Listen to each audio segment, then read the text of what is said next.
Welcome back to another live edition of the Ball Don't Lie podcast. We got a good episode in store for you today. We talk about Tyrese Maxey, Joel Embiid, and the 76ers. The Cavs finally losing their first game. Cam Thomas being available for trade. Redrafting the 2021 NBA draft and doing a Would You Rather De'Aaron Fox edition. So make sure you drop a like if you're watching this. And if you're live, drop some comments in the chat while we're going through these topics. But appreciate everybody for tuning in. Yeah. Late night live. Let's get into it, man. Let's get into my favorite team to trash on this season, the Philadelphia 76ers. Cleveland Cavaliers. So, come on, man. It's too early for that. The 76ers, man, worst team in the Eastern Conference, I believe. I'm not sure the Wizards and them kind of going back and forth, but that's not some company that you want to be mentioned with. Tyrese Maxey recently called out Joel Embiid in a team meeting after their last loss for being late to everything. And, you know, things are just the vibes are just kind of bad over there in Philadelphia. So what do you guys think is next for this team? You think they can bounce back? You think that Embiid is an issue? You think that this team is an issue? Let me hear your thoughts on this. I feel like they have a lot of problems. Roster construction, for one, people not buying in, to the winning. Starting off with Embiid, he's supposed to be your leader, and this is what he's been doing this whole season. Coming off like what we said last week, coming off, you were averaging 40 points per game last year, trying to pick up where you left off. You can't even like play games, bro. You can't it's just embarrassing. He's got to like rethink his like, I don't know, his basketball career. Process. I don't know. Yeah, like he's got to rethink it and like reapply himself because he's not engaged at all. And I hate to see that because he's such a crazy talent because he was like a damn near favorite for MVP last year, and then he's like this now. Very sad to see. Apparently he's averaging 20 points below under than what he was averaging last year. Wow. He just came back and he's not playing as many minutes, but still big drop from what he was averaging last year. He doesn't look the same. He didn't even get to the free throw line for last game, which is his game. He's a free throw merchant. He's not even getting to the line once as a center. He's not very useful on the court.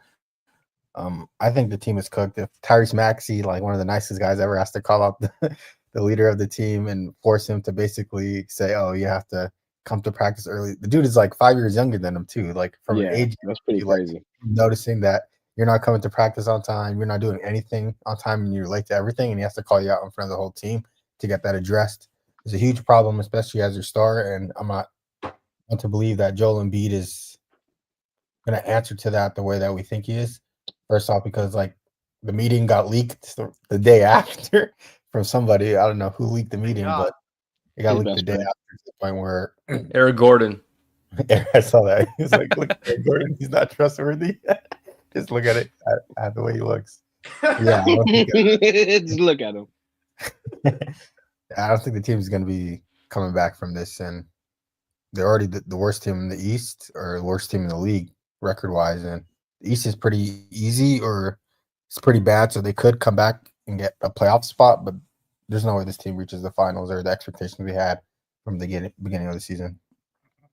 Yeah, and just to add on to that, like you were saying, the expectation for the team this year, like they could still maybe make the playoffs because the East is a weak conference, but the expectation for this team isn't to make the playoffs, it's to make an Eastern Conference Finals run at the very least. Joel Embiid, we know the meme that's been going around. He's just a second-round merchant, can't get past the second round. So there was a lot of expectations for this team, in addition to signing Paul George to a damn near max contract. It's just going to be it's just a tough situation all around. And if Joel Embiid can't play at the MVP caliber level that we expect him to, there's really no hope for this team because Paul George, we know he's kind of came to this team to take that third star type of role. Like he wants to be the third option at this point, kind of just like a super role player. So they're really relying on Maxey and Embiid, and Maxey being hurt, is kind of giving them a rough start to the season. But if Embiid can't even play like he used to play, I don't see this team going very far. And missing the playoffs, I mean, it still might be a stretch, but they might even be a play-in team because we'll talk about another team in the Eastern Conference that's doing really well without their star player. So they're kind of just falling behind the eight ball, and it's going to be a climb to get back into it, not to mention the fact that their players are just not playing well. Yeah, Paul George hasn't been looking the same either, and Granted, he's man. coming back from an injury, but still, you're paying this guy max money. He's supposed to look a certain way at this point into the season, and you're gonna have to get some continuity if you want to go on a run. And right now, the way that the team's gelling from a chemistry standpoint is not looks like it's not gonna happen. Really, this could be the turning point of the season. This meeting that they had, Maxi calling him out, like this could either be something that they, use as fuel to get better, or they could really collapse and really implode. I mean, they're already doing pretty bad, but this got to be the turning point if they do want to make some type of run. Because going to a team meeting, like that's got to be like the one of the last straws. You know what I mean? The fact that it got leaked kind of like hurts the chances, in my opinion, of them coming back. It getting leaked 24 hours, not even 24 hours after the game, shows that the team is not together already. So I don't know. My Very expectations are unserious. shocked, bro. Yeah. I think this being leaked, well, the only thing that was specifically leaked was the fact that Embiid was called out. So that must mean that whoever leaked this, like, also is not happy with Joel Embiid. Like there's got to be some type of animosity about him. With these comments of not playing back to backs and just not being available, and also probably just not being himself. Like I think when you're that type of franchise caliber player, like you're supposed to not only lead by what you say, but by example. And right now, I don't think Joel Embiid's doing either one. Yeah, he's cooked right I now. agree. Yeah, it used to be all about the process, and now it's just like, I don't know. It's bad. It's just like he just doesn't. Yeah, Bad. it's just like I don't understand people. I don't know. It's just hard to understand people with just no work ethic. You know what I mean?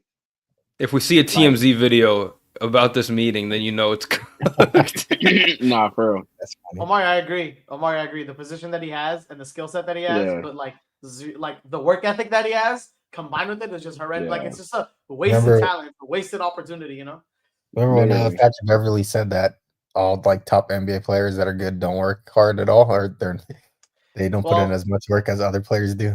Yeah, Just that this over-exaggerated. Some everything he people- says, but yes. He Some said they don't people, love yeah, basketball. that may be Most true for some players don't people. want the sport. Yeah. What'd you say, Omari? I said that may be true for some people, He said most Embiid- for a of the top decent guys. amount, but I'm sure Embiid, there's still yes. a decent amount that like. Nah, I'm 100% certain Andrew Wiggins doesn't like basketball, bro. He's just God's given talent, straight up. God-given talent, bro. I know but he's Ben not Simmons one don't of- like basketball for sure. Hell no, he Nah, does not. literally. Fucking Ben Simmons, He's bro. like a masochist, bro. Do you think Joel Embiid will ever get back to that MVP level? No. Not fully. I think he can have games where he looks like that, but I don't think the season-long thing, I don't expect that from him anymore because he's only getting up there in age. And, obviously he'll have a good game probably next game or in a week or something where he puts up 40 points and everyone's like he's back. But, again, this team's trying to win a championship. They're not just trying to make a How old is he playoff right now? spot. Like 30 plus. Yeah, he has to be in his 30s at this point. It's been in the league for 10 years. Nice. Yeah, But, he's definitely yeah, 30. Like He's 30, 2014. 30 years old. 30 But sounds yeah, I agree with you, Bez. Like the fact that Max had to call him out for showing up to everything late means that he's not in shape or in season shape. And if he's showing up to everything late, there's no reason for me to believe that he's like MVP level already or can get back to that level because it takes time and you have to be in shape in the off season to get to that level. Like I don't think Yeah. he's Jokic, or I think Jokic does play basketball, but he's not at the level of Jokic where you don't really need to rely on your athleticism to score or be effective in the NBA. Where Joel Embiid needs to draw fouls or have some level of conditioning to do what he does. So I think Jokic is in shape for him. It's just like he uses his body very well. You know what I mean? Like he's just Yeah. not Style. That's built, his style. but he's always comes into the season ready to play. You know what I mean? Regardless. Yeah. So Joel Embiid was last year. I don't know what's happened. I think I don't know. I don't know what's going on with him. I don't know if it's a personal issue. Maybe he just is tired of the 76ers because even going back to last year, there was rumors that him and Jimmy wanted to link up again and whatnot. So I don't know if that's it going in his mind, but he just not serious about winning. Clearly, as the best player on the team, you have to lead by example. There's no way you can be the one being late to everything. You know what I mean? Okay, if Caleb Martin's late, it's a different thing. You can handle that, but being the best player, you can't be late to everything. And then we have to also LeBron there 3 hours early, 5 hours early. Can't compare everybody to LeBron. You can. And Hey you have man, to hold Nick if you want to Nurse chase accountable. excellence, you want to chase Yeah, excellence. everybody wants that's to a chase good place to start. No, that's the point. Embiid's a bum. That's the point. Yeah. You have to blame Nick Nurse too. I don't know how they said that he's not holding people accountable and that he has to put more pressure on the players as well. The players are He just got calling you out to say, put more pressure on us. That means you haven't been coaching as well as you thought you have. Yeah, wait till Darvin Ham gets there. Right. No way. Salute. Give you some philosophical BS. Yeah, that's what they need over there. Yeah, so 76ers, they're kind of in a rough spot. But let's They're go to down. another team in the Eastern Conference that's been thriving, even though their star player's not there. The Orlando Magic won 6 games in a row. Franz Wagner's been doing his thing, taking off on an all-star trajectory this season now that Paolo's out. And I think they just have a well-rounded team. If you've been watching them, the defense is on another level. Jonathan Isaac's actually playing this season, and he's a defensive beast. He actually locked Joel Embiid up the game that they played against the 76ers. He held him really in check. So what are you guys thinking about the Magic? I know Paolo's been out, but they've been handling business. They haven't played any amazing teams, but they've been beating the teams they're supposed to beat. And in the Eastern Conference, I think that's more than enough to be a top seed. This is good. Personally think the Magic are legit. I think they're a championship or a finals contender, not necessarily a championship contender. Ooh. They can play with any team in the East, right? I feel like their structure is pretty complete with how they built the team. We have Paulo as your star or superstar. Franz is holding it down right now while he's out, and he's a great number 2 for him. And then you have the defensive stoppers where you can funnel everything through your guard and Jalen Suggs and Jonathan Isaac when healthy. So I feel like their basketball continuity is there. They've been playing with each other for a long period of time. Then you have like enforcers and players that hype up the team, like Cole Anthony off the bench. So you have players there that help you build a championship level roster. I think the talent's coming along too. So when Paulo's back and we see how he progresses, it's going to be pretty cool to see. He's only 21 too, or 22. I think he just turned 22, so it's only going to get better. And Franz has been hooping at another level right now too, so we got to give him his credit. Yeah. So this team's coming along pretty well. Good coaching also. It's pretty good. They're taking their opportunity well in the East. A lot of teams are down, so they're really trying to win as much as they can. And, as we said, which is 6-game win streak, Bez? Currently, they're sitting, third in the East, which is, hey, right after the Cavs and the Celtics. That's where you're at right now. So it's a very, very good position to be in, above the Knicks, above the Hawks, all those other guys that are middle of the pack. So I really like them right now. Yeah, Hassan said, what is it, finals worthy or Eastern Conference worthy? I see it. Definitely see it happening. Yeah, I like how the role players are really stepping up too. Like Mo Wagner too. He's giving him some good minutes, and he's like that energy guy off the bench for them. Goga Bitadze has been having like a career resurgence with the Magic. He's like a great rebounder, good double machine. And then some of their young guys like Anthony Black, his offense still has things he needs to work on, but he's always going to do his thing defensively. And then you pair that with Jonathan Isaac. You pair that with KCP, who they signed, who's also going to be a hound on defense. And then even some of the guys they don't have, like Wendell and Paolo, when they come back, like that's going to even make them more complete. So I agree with you guys in the terms of they could definitely be, I don't know about finals contender, but they can make the Eastern Conference finals for sure. Like the Pacers last year. Like legit, like word for word, they could just get there. I swear they could. Not to me, they remind me of like the young Grizzlies. You know what I mean? Obviously, like John and Paolo are different, but it's like they're being led by a young star that was like, just emerging, but he's already like, conceded as one of the best in the league. And it was just like a pack of young dudes, you know what I mean? Just pretty much like going after it every night, like playing hard, and they were just riding the back of their star. And then even when he went down, they were able to be, they were able to, you know what I mean? To didn't they go like 24 or something like that? Like when they kept going without him. Yeah, so I'm like, this Magic team without Paolo is reminding me of that, how they can still like fill in the gaps. Like they're well-rounded enough to fill in the gaps without their star. Yeah. And then I know it helps that the Eastern Conference is pretty weak, but yeah, it's just like they're doing what they can to still like get these wins. So 100%.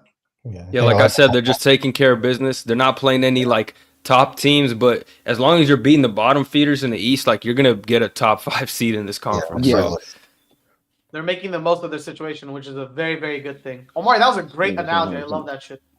Yeah, the thing. To add on to Omari's point, the thing I like about this team is that the Grizzlies were more of like trying to get more attention or feed off the attention of the media and stuff like that. Magic are like locked in. Their structure is there. They don't care that they're not getting any media attention.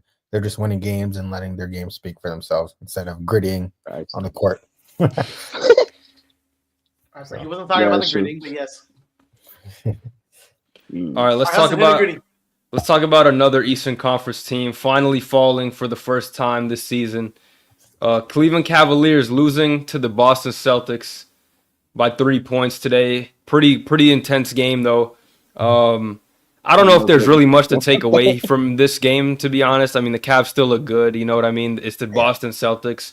If they were going to lose any game, it was probably going to be this one. Jason Tatum was just on a complete heater, kind of put the team on the back today. Even though they did get contributions for some of their other guys, I felt like the Celtics really, they shot a lot of threes, and that's really the way that they're going to beat a lot of teams. That's the game I'm about to say. Like, that's the game. 22 to 10 threes to the Cavs. They didn't shoot well, even though they have been shooting threes well throughout the season. So, I don't know if there's a big takeaway here. I think more so, the Cavs are missing two of their best defenders and bench players. They didn't have Karis LeVert. Isaac Okoro was not here, and I believe somebody else I may be forgetting. But, yeah, they were also missing some pieces. So, I don't know. I don't know if there's much to take away from here. The Cavs did pretty well. Darius Garland had the worst fucking game of the season. He was shooting 50, 40, 90 before he came into this game, and he bricked damn near every shot. 3 for 21 today, 8 points. Oh my God. So I think that's just kind of like, a bad game from him, and that was really the difference. March 21st, that's my friend's birthday. That's crazy. I saw the memes of him looking like D'Lo and stuff. That shit was hilarious. Yeah, that's actually a tour date. Do you want to? You have anything to say, Gabe, about you and hating the Cavs? They finally lost. They played pretty good. I mean, there's not much really to go. No, I'm kidding. No, they went on an insane win streak, so I can't keep like shitting on them. 15-1 is like an insane achievement. Going from like a season where not much was expected of you guys, so starting off like it's not a quarter of the season, almost there, but what, like at a very, very, very good start, which is, hey man, I'm done hating, bro. They're actually legit. I was watching the game. Donovan Mitchell was going crazy. But now the Celtics, even though the Celtics have a worse record, the Celtics are still, the most dominant team in the East. So yeah, they proved it tonight too. My biggest takeaways from this is that even if they were missing their best players, that are some of their core players from the bench, that the Cavs are a legit team. I think they'll make it to the conference finals, but Celtics are still the big man on the block. They match up pretty well to the Cavs, and that's going to be their biggest problem coming out of the East, and that just made it pretty clear today. Also, Jason Tatum has been hooping like crazy. I think he's top 3 in MVP voting right now, and if he continues it, and if Jokic slows down or the record's not there, he has a shot of winning his first MVP. You gotta give him his respect. I mean, he's definitely playing like one, especially today when like Jaylen Brown didn't really have it going. Quiet Derek White. I mean, Derek White hit some big threes. He always does that, but like when you watch the game, like you didn't think he was taking over or nothing. Obviously, defensively, Drew's gonna do his thing, but it was all Tatum, especially early on. Kind of got him the lead. The Cavs kind of came back in the fourth quarter a little bit for the second half specifically and made it closer. Donovan Mitchell just put the team on his back. But yeah, Tatum's been the best player this season by far, and we weren't really saying that, especially in the playoffs last year. Oh, I mean, I was saying coming into the season. No, just in the playoffs. Yeah, playoffs, nah. Do you guys think, like, I don't know, because when I look at the Cavs, I mean, yeah, obviously they're like, I guess the top of the. What would you put them like as far as like every team in the NBA now that they started 15-1? Like, where would you rank them? Like, yeah, where would you rank them? Definitely a top 5 team, pretty comfortably. Number 2 right now. Nah, I don't know. Celtics the Warriors, Thunder, Lakers. Yeah, you're right. No, Hassan's right. Yeah, they'll be number 2 because there ain't no like West. The West teams are all really good, but none of them stand out. Yeah, and they beat the Warriors by 40. Just in the West, like. Is it power rankings like if they were to verse each other, or like how's that work? Or it's just like the team is like hooping, top they're hooping teams like in the they're NBA. number 1? No, it's just like this ranking the top teams. Conferences. Yeah, they would be number 2. I mean, yeah, it's got to be. I mean, what team in the West is better than the Cavs right Lakers now? on a 6-game win streak, bro. I don't They know what ain't to better say. than the Cavs, bro. Come on, I don't man. know. Put them in a 7-game series. What do you think? They smacked us by 20 points. That's one game, brother. One game, Yeah, I bro. think that- That's only one game. I mean, They that's beat enough the for me Warriors to by not 50. put them over. that was before Connect started. Connect found his shot. So like That was before the Okay. Connect. He's just gonna keep doing this for. We the beat rest the of Jazz by 7, y'all. Come on, relax. Utah Nah, Jazz. a win is a win though. A win is just like a No, loss win's is a win loss. for sure. But they ain't better than the Cavs though. That's all I'm gonna say. I mean, Yeah, I don't no. even know how much the Lakers lost by the Cavs. It's just the L. It just says L on the record. I don't see this. I'll tell you, 20 points. They had No. Bronny It Chance doesn't in say. Cleveland. That's how bad it was.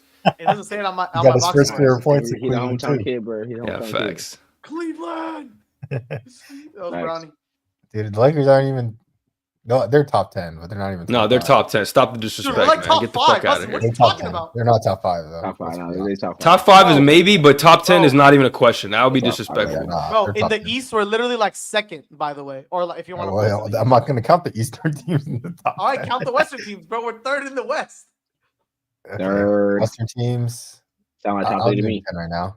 I'll go Celtics 1, Cavs 2, Warriors 3. Thunder, Phoenix Lakers. 4, That's got to be. There's nobody else better. That's got to be the order. That's literally it. Phoenix is better. They're just missing. They KD. they 4-game losing streak. Devin Booker, those double teams, you should have practiced them, buddy. You should have practiced against They're them. missing one of the top 10 players in the NBA.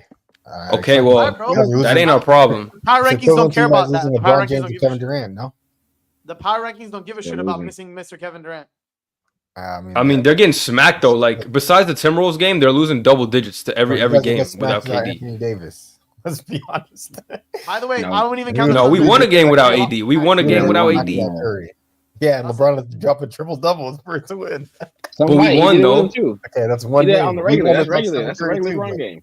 Obviously, you're not That's going a to light run game. Okay, we're talking about the Suns though. Bring it back. The Suns ain't won without KD pretty much. Maybe they had one game. Kevin Durant, but You go tell Devin Booker to go drop a triple you double. guys can't withstand. You guys can't win. Maybe D-Book should have a triple double. How about that? D Book led team can't crack 100 in the modern NBA. Come on, bro. That's crazy. Hey, man. Hassan, Without you also Kevin know the Durant, Thunder so- lost to the Wemby the Spurs, right? I don't even count them as a threat anymore. They suck. They did Damn. lose.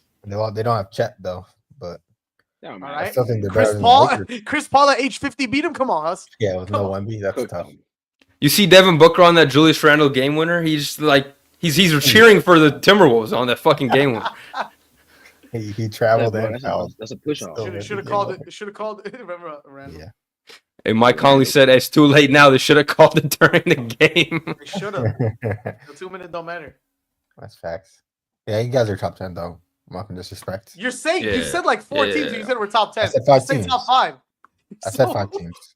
And what are To they? the Suns, but Suns is Oh, Suns. my God. No, you can't say the Warriors. Suns, bro. Oh That's my not even God. valid. 4-game. Hassan, they're literally on the downward trajectory. You We better won say the 6 games Warriors. in a row. I'll accept the I'm not Magic to be crazy for the honest, but Warriors. not the Warriors are fucking better than Suns Lakers. right now. Nah, Warriors weak as hell. They have no fluke going How? for. Literally lost. No, 2 I'm games. not on the Warriors weak as hell. I think they got problems, but I think I have concerns in the playoffs, but they ain't weak as hell right now. I can't disrespect. This ain't the playoffs. Warriors are All Lakers gonna do the sporadically same thing they winning. always do to them. right, keep talking, buddy. Every time you see us in the postseason, what happens? Lonnie You've only seen it Walker. once. Show Lonnie Walker. Yeah, Klay Thompson. Nah, Ah! Yeah, Klay Thompson. Daddy! He was back in LA with his dad, with his pops, shooting for the other Austin team. wakes up with, like screaming like Kendrick, and he think of Lonnie Walker. Yeah, Klay Thompson and Jordan Poole. That's all I'll say, bro. Now you got fucking Pods. Pods. Pods. Buddy and Pods. Kuminga.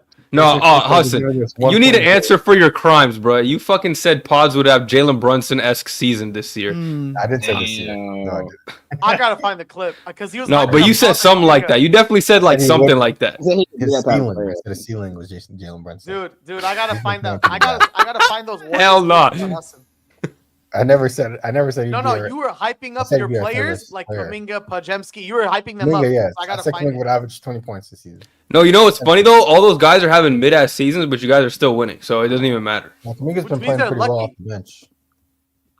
Yeah, he's okay, but he was trying to get a max, and like he ain't worth the max. You know what I mean? He ain't. Because they're playing him off the bench. He's averaging 14 right now. Wiggins having a bounce back more so than anybody, to be honest. Yeah, Wiggins is playing well. Wiggins healed. It's been our bench points. That's the reason why we're winning games. But We have no. when the Curry brings it home, Curry and Green. But yeah, we can't beat the Clippers for some reason. They've beaten us 5 straight times. It's tough. All right, let's talk about Brooklyn Nets, I guess. Cam Thomas didn't play today. Maybe that means he might get traded because the Brooklyn Nets made him available for trade. Don't know if he'll get moved, but this is a perfect time for them to sell him because he's playing the best basketball of his career at this point. So what are we thinking? If Cam Thomas were to get moved, I don't know if they should trade him, to be honest, but if he were to get moved, what team do you want to see him go to? I say the Orlando Magic. I was going to say the same thing. Yeah, that's fire. That's fire. I think his scoring will definitely help him coming off the bench or even starting. But I feel like Cam Thomas's perfect role for a championship team is coming off the bench as a 6-man and just letting him hoop and score. And I feel like that would be perfect for the Orlando Magic. I think they have everything covered from a starting lineup standpoint. And he'll bring the energy off the bench and get buckets. Reminds you of like a Malik Monk, Jordan Clarkson-esque player. But right now he's in the prime of his scoring career. So I think if he wants to get a team to the next level, it would be the Orlando Magic. I think like the Nuggets or some shit, like the Knicks. I don't know, bro.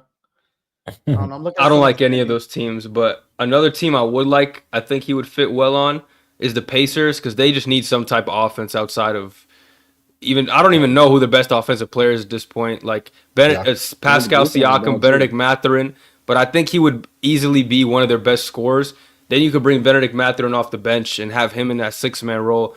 And Tyrese, he's still Brick City this season. Just hasn't been the same. I think he is what he is. I think we just overrated him to start the year, and last season was kind of an anomaly. So I think he would really help them in terms of scoring. Although they got a lot of injuries to their big men right now, so they could kind of use anything. But the Magic's probably the best fit, but I guess the Pacers to me would be like a second option. That wouldn't be bad. Yeah, I'd like his scoring on the Pacers, but their defense is terrible. Yeah, that's the only thing. Yeah. Hey, you talking about off the bench though? The Mavericks off the bench because they could use some help too. That would be good. That's a good one. Or shit, the Clippers, bro. They need. That's what I was about to say. LAR way. You see Norman Powell hooping? Yeah, he's been injured though lately. So honestly, I feel like as much as Norman Powell's been hooping, I think he's thrives in kind of that he can catch and shoot. He can play off the ball as well. So I think if you bring in Cam Thomas, James Harden's a facilitator anyway. I think that trio would be a good like scoring punch for them, especially with Kawhi being out. We don't even know if he's going to play, when he's going to play. So if they think that he might not be back this season, shooting activities. I don't know if he's not back this season or if they don't trust him. I would go after Cam Thomas if I were them. You can shoot with a boot on. I don't see them pulling the trigger until probably trade deadline is where they get their most value from him. So. Yeah. But apparently conversations have started. The Nets are looking to rebuild, I guess. Do you think they trade Ben Simmons? You think a team takes Ben Simmons? No one's taking that man, bro. Yeah, like that's not. You can't even. No one's even gonna give cash consideration for that, bro. What team do you think is perfect for what Ben Simmons? Can't even get a hot dog stand, bro. A team. Honestly, the fucking Warriors, bro. I hate to say it, but like, I'll never take. No, but he needs to be on a team that just chucks threes, so they don't have to. Because, dude, I was watching the Hornets game today. First of all, they were bitching on him. He was like shoving people, and the entire Hornets team was calling him a bitch to his face, like straight up. But funny enough, Grant Williams is guarding Ben Simmons. This guy's standing in the paint, and Ben Simmons doesn't even look at the basket. He just turns around, try to hand the ball off to somebody. So he needs to be on a team where there's a bunch of shooters that he can dish to because he's not a scoring threat at all unless he's wide open cutting to the basket. So he needs to be on a team with a bunch of shooters, and the Warriors have that. Warriors are definitely. I know we get into it every time, but I still don't understand why. It's just like how do you play basketball? Fall off in NBA history, in my opinion. How do you play basketball and not want to get buckets, man? It's just like hurts my soul. Every time I hear that man's name. But I mean, it's like I get it the year after, but like, bro, it's been 4 years since that fucking incident. Like, just shoot the fucking ball, bro. I don't know. Yeah, he's gonna. Do you think he's gonna get a I just minimum don't next year? play. Like, why are you even playing? Like, why play if you're just gonna limit yourself? Like, Because his main skill set is defense and rebounding. He'll get paid for that. who the fuck Yeah. was it, bro? No, someone will pay him come off the bench for a small little contract, but he ain't making no like $5 million is probably the max he's making He's next not year. making that max money that he used to. That the contract he's on now. Ain't no way, That's boy. so crazy, man. He ain't making a fourth of that, to be honest. Yeah, I had hope at the beginning Love of the that season guy. a bit, but he just doesn't want to shoot, or he's not as effective as he once was. Oh, did you guys see LaMelo getting benched today? Yeah, that was interesting. I mean, to be honest though, I pretty much watched that entire game. I don't really get benching him because of the offense he provides and the fact that he's like one of the clutchest players in the league. But at the same time, this guy also, for being such a great passer, he has so many ball hogging tendencies where he just gets tunnel vision and yeah, I'm gonna do my thing. I'm gonna step back three. I'm gonna get to the rim no matter what. So I don't know if it was the issue because today he was doing a lot of that. Especially there was a play at the end of the second quarter where there's like 15 seconds on the shot clock. He's trying to make a play happen. He gets double teamed. He throws up some BS. It doesn't go in. It doesn't really matter. But like he wasn't looking to pass today for some reason. Just wasn't on his game. So I don't know if that was the reason they benched him. Kind of have to wait and see what they say. But he does have that tendency to kind of just like chuck up a bunch of low quality shots. Me personally, I don't care if he's 1 for 1,000 and checking up shots. If he's my star player and he's averaging 32 and we have our best shot of winning with him, he's gonna be on the floor no matter what. Benching my star player like hurts his confidence overall. He's not a little kid. He's one of the better players in the NBA, and he's approaching what, its 5th season now or 6th season, something like that, along those lines. I don't care if he's missing all of the shots. You can't treat him like he's a second-year NBA player. You got to play him no matter what, and I think it's a wrong decision by the coach. He's missing every shot, or even if he's a ball hog, he's your number one guy, and he's the best chance of you winning any game in the NBA. So you got to play him no matter what. He's your leader too. Can't bench the leader. Just imagine like the Lakers benching LeBron James. No, that's not the same thing. Come on now. Why not? Because LeBron is literally like the greatest Wemby. player of all time. Okay, that's why I'm comparing it. I don't think he's your best player. LaMelo's not the greatest player of all time, bro. Benching LaMelo is like benching Tyrese Halliburton. Or Paolo Banchero, like people like that, bro. Come on. I mean, it's not. I'm not saying I agree with it, but yeah, you can't compare LeBron to like LaMelo, bro. Let's be real, It's an bro. example. LeBron would literally make headlines across the world. You're the best player on your team. You should be respected as the best player on your team. You're not a rookie or a second-year player. You're damn near. You're on your second contract, and you've damn near been in the league for like almost 5 years now. I don't care. You shouldn't be benching your best player no matter what. Again, I'm not saying I agree with it, but there are still flaws in LaMelo's game that I'm like, okay, like, you know, I wouldn't have done it, but I understand why they did it. You know what I mean? I understand why they put him on the bench because he was taking some dumbass shots that could have cost the team the game. Like, yeah, I mean, he can make those shots too, right?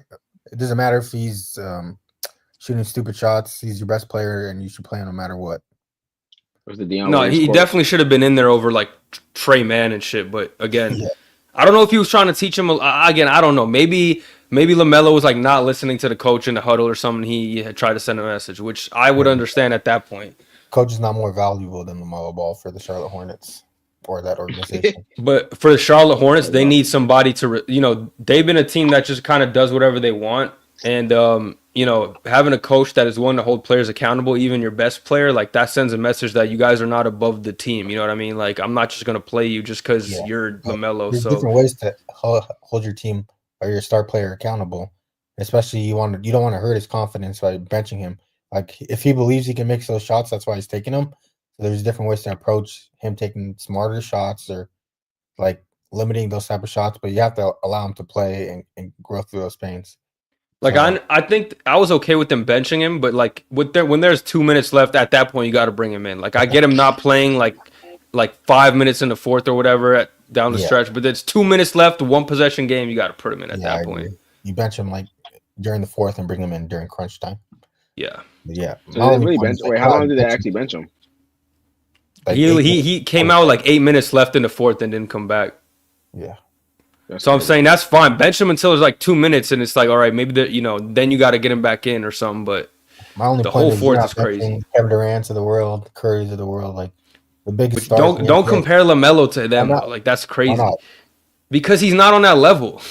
Why? He's your star player and he's the He doesn't future of your have- franchise, But he ain't right? on KD and Steph Curry level. He ain't got no MVPs. He ain't got no championships. He ain't got 15 All-Stars. Like, respect to You're LaMelo. He's a looking at great the player, but he pedigree, ain't on their level.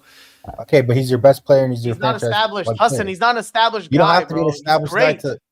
Yeah, you Doesn't said matter. LeBron. You can't do that, bro. You know what I'm saying? So you're gonna tell me he's not all-star level player? Hassan, Bro, that's you could be the- all-star you can be a level one-time and all-star, but still you're not be established. like young in your career where you still make Okay, Trae like. Young's not getting benched in that situation either. Who? Trae Young. He's I mean, established.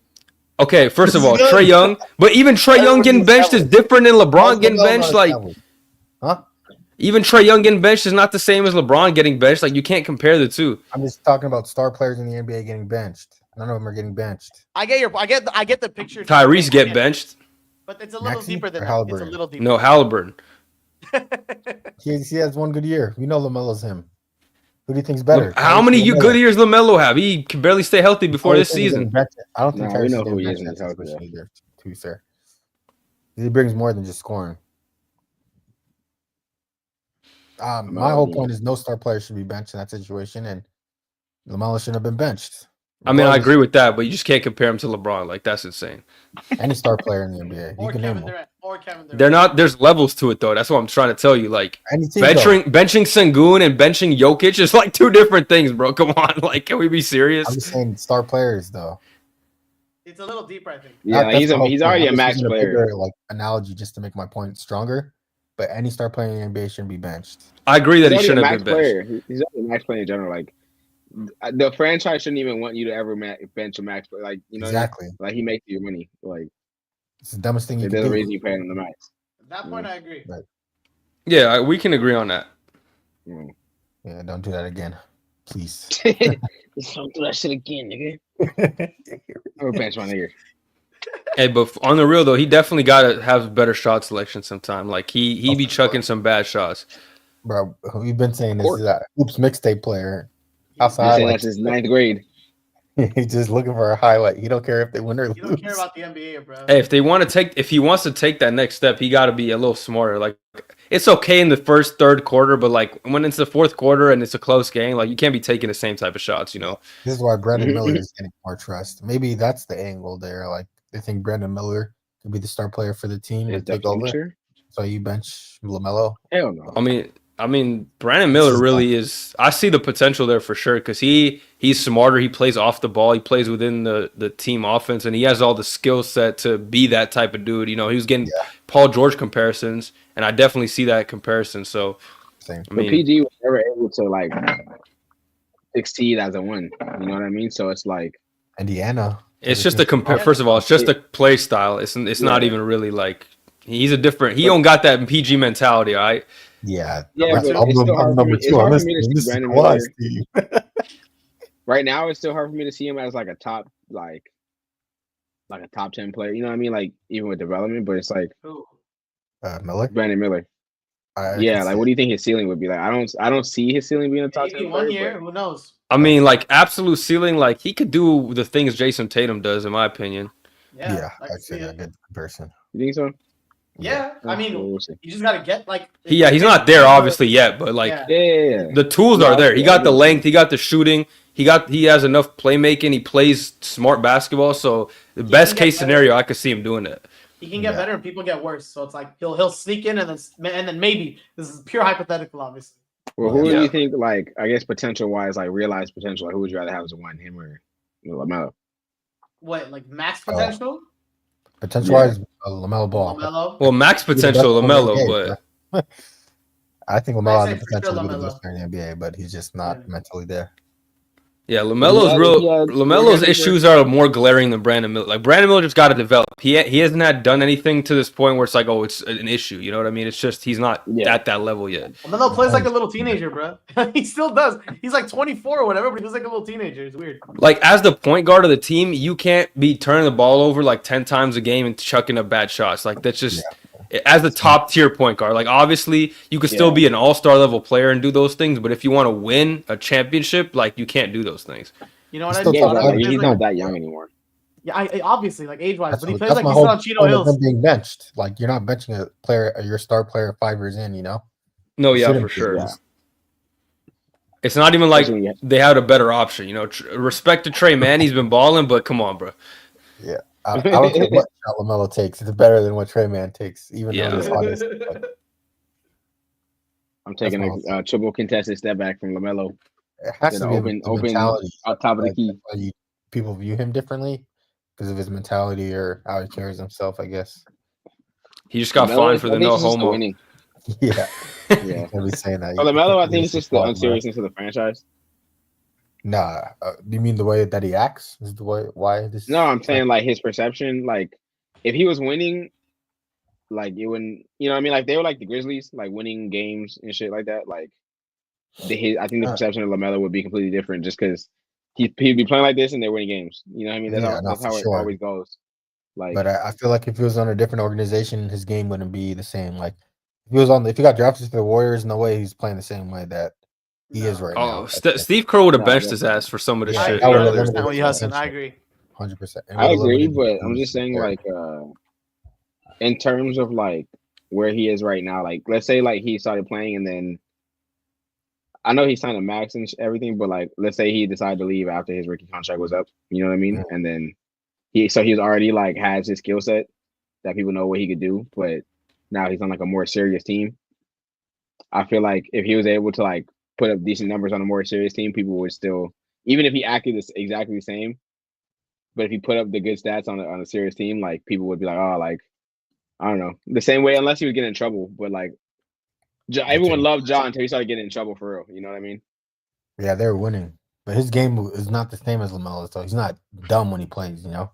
Yeah, I know. I'm saying like LaMelo has bad tendencies. I feel like if he was on a better team, those would be amplified. Like he's on the Hornets, so we let that shit slide. But it's like if you're on the Warriors, like it would be a big issue when we see LaMelo take step back 3 down 2 points. Like you know what I mean? Yeah, he'd be benched. I think he'd have like I said, if they're winning. If they're hypothetically winning these games, then like I said, I think he's in a perfect situation. To be honest, he just has to be more accountable for like the low IQ moments, to be honest. Like, this is the same type of thing people criticize Russell Westbrook for. Like, exactly. Obviously, he's a better player in terms of, like, shooting and stuff. But it's, like, the bad turnovers, the bad decisions, like, doing a 2-for-1 when it's a tie game type stuff. Like, there's the same stuff LaMelo does. Yeah. But Westbrook wouldn't get benched. But, I mean, he's more established in his career. But LaMelo and John Moran are the same level of establishedness, and Ja's not getting benched in that situation. As a coach, you just have to have more faith in your player.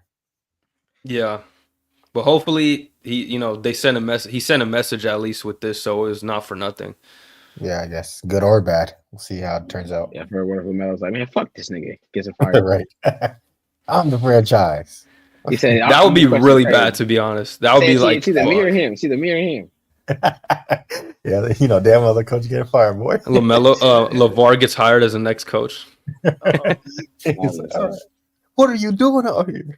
LiAngelo assistant. Sorry. LiAngelo just joins the team. They trade for Lonzo. I told you my ball boy is gonna be in the NBA. I told you they'll be on the same team. Man, imagine. We going to the finals, baby. I missed you got Steve Nash as a head coach with no experience. I missed the LeVar era, bro. Hey man, it's not always bad. Steve Kerr when he came into the league, he was a first time head coach. Look at JJ Redick. Like you don't always miss out on these first time head coaches. You have a podcaster as a head coach now, winning games. Yeah. Hey, he's doing his thing. He knows ball. Yeah, facts. Yeah. Bro, Omari, the thing you sent us about the Pat Riley thing or whatever. JJ Redick was on the case. How do you guys feel about that? I mean, shout out to Pat Riley. He's a legend. Yeah. He's getting a good statue. Let's hope it's not bad, man. He had a dynasty with the Lakers. I mean, I don't know like how much Lakers fans really know about him. I mean, the older ones I'm sure could tell me. I wasn't really alive to be a part of that, but he was one of the first dynasties in Lakers franchise history. So respect to him. Yeah, magic in him. There's about to be so many statues in front of freaking Staples Center. Bless. Hey, we just got a lot of greats. A lot of greats. They should get Brown one right now, just for those triple doubles.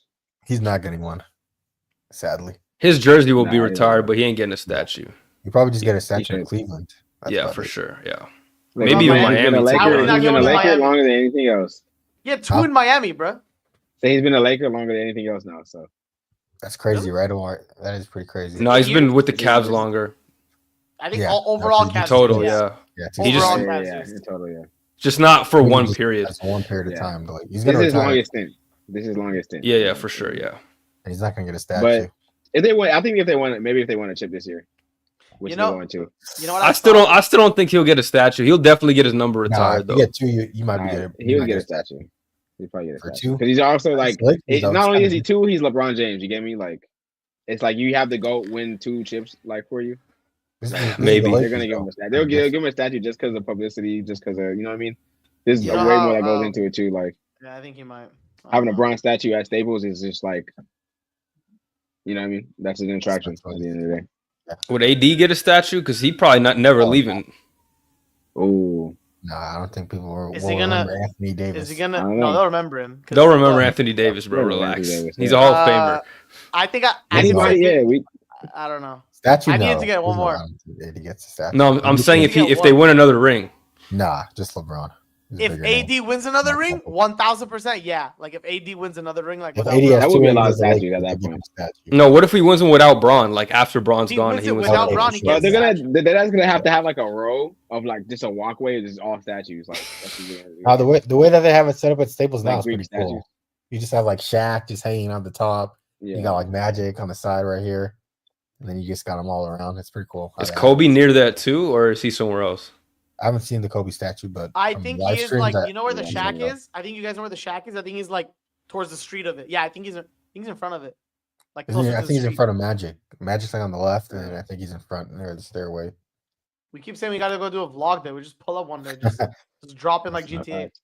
It's been a Are minute. we gonna since- do a December into it dome? yeah, Facts. we can go into it, though. Hey, their attendance. Paul George said we gotta pack out the arena, so they need more fans in there. Paul Yeah, George, Paul buy George me a is a ticket. I'll focus on go. playing good Paul George, buy me a basketball. ticket. Paul George is Paul worried George about his own franchise. 2-11. Clippers are better than them. Paul George should, yeah, worry about his own franchise. Facts. Yeah. That damn garbage can. Worst team in the East. In the East. Literally Tied the with the East. Wizards. The whole day we've been shitting on the East, and then now they're like Paul George is the worst in the East. Damn, bro. the They got a 76ers worse trying to record than the Jazz, bruh. Yeah, they're trying to capture the flag right now. 76ers. They're tied with the Wizards. Do they even have their Imagine own being pick? tied.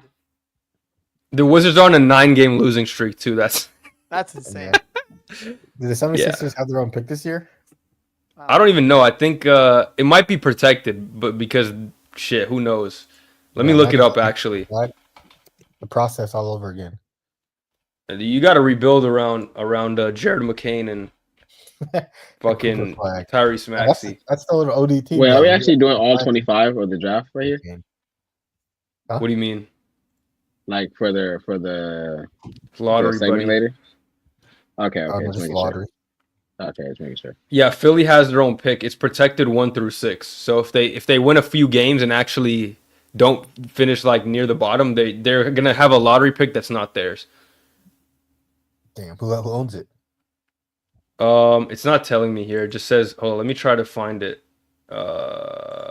Just imagine though if they did get one and they got Cooper Flag, him off the bench with Jared McCain, Tyrese Maxey Off the bench. Hey, if they get Cooper Flag and makes B's sense, out of huh? there. instead of Caleb Martin. No. If they get Cooper Flag and B's traded and they're going to process 2.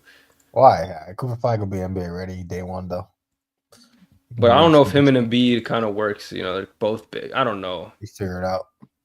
Yo, is this dude Cooper even gonna be good, bro? Yes. Yeah. Nah, he's gonna be a bust. He's gonna be a flop.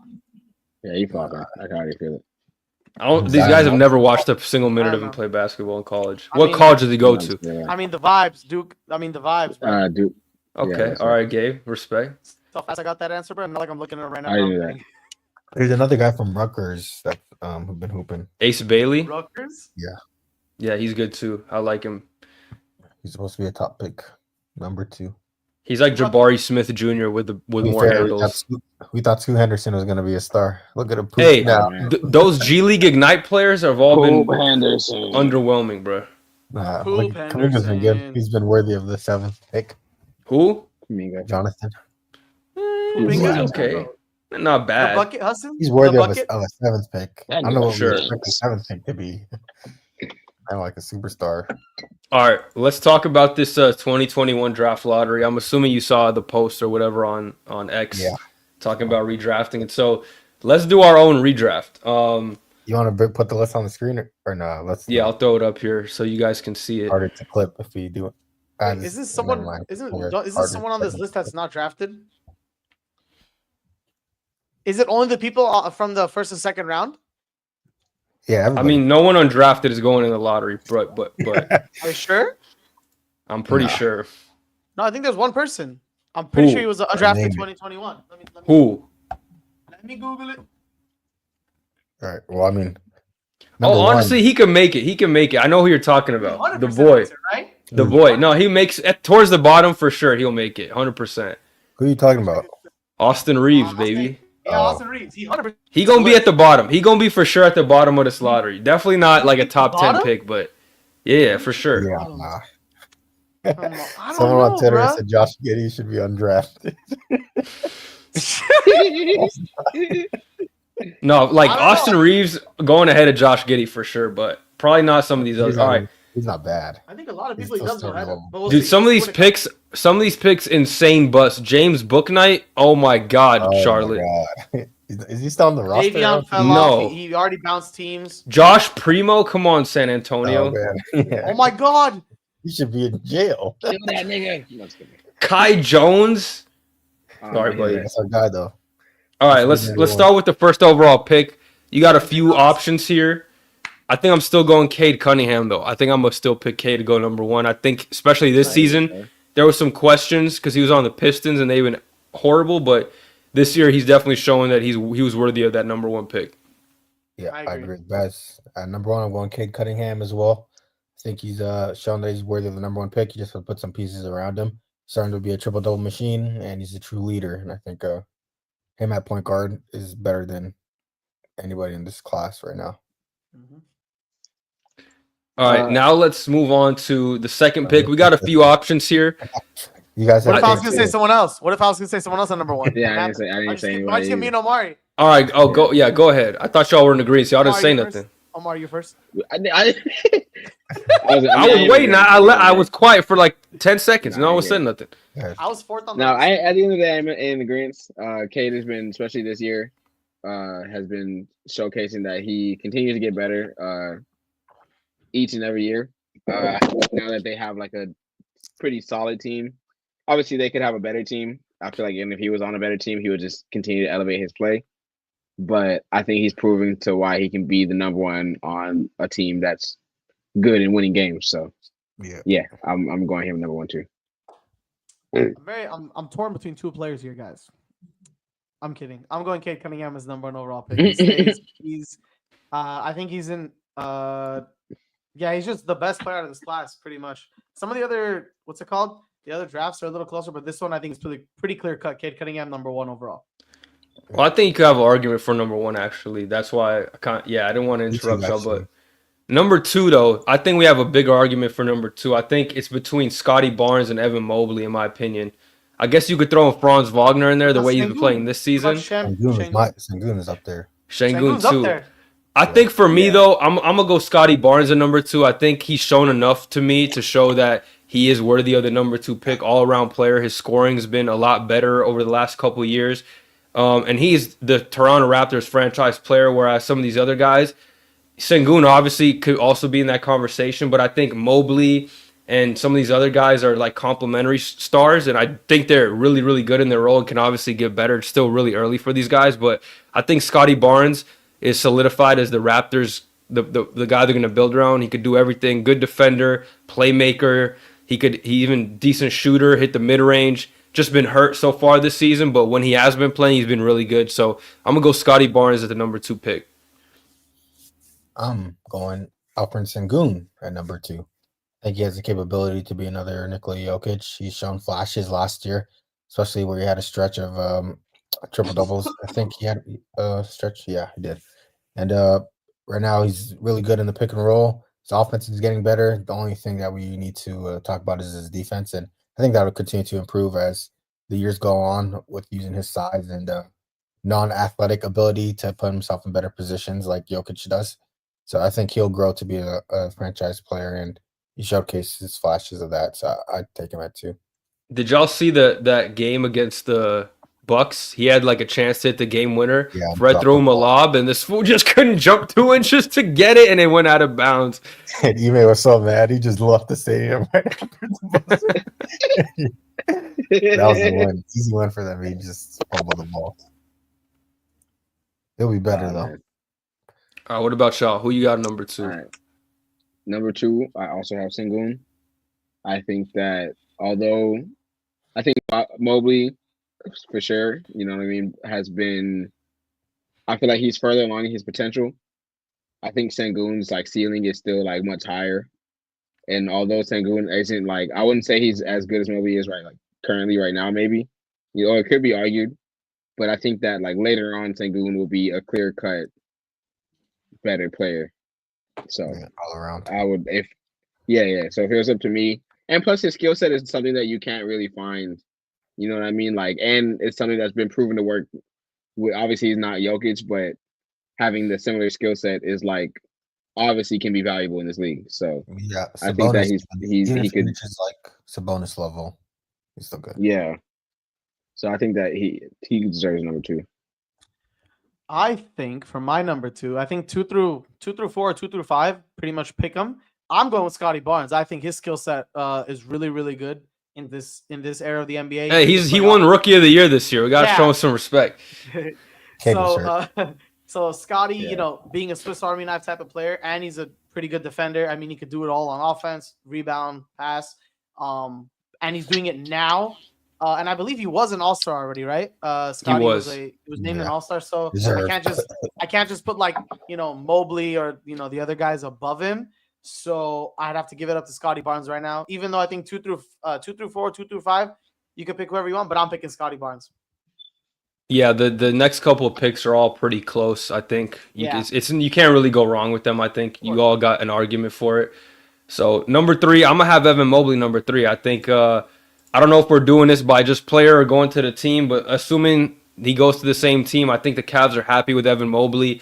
The defensive capabilities always been there, and this year he's taking a step in the right direction on the offensive side of the ball. Big reason why the Cavs have been so good this year. He's hitting the 3 ball. He's taking advantage of mismatches. Today he did a good job of that too. And even when guys like Drew Holiday were switched onto him, who are really good defenders, they just can't guard Evan Mobley down there in the post. So I think he's growing his game, and you know, I think he has a lot of potential to honestly even be maybe even the top guy in this draft. But I do really like his game, and I'm gonna keep him at number 3.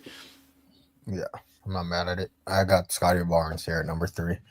Probably the reason that you guys said his potential is through the roof. He actually can do everything in the NBA. Or he's good at everything, above average at everything. So I'll go Scotty 3 here. For me, I got Mr. Mobley.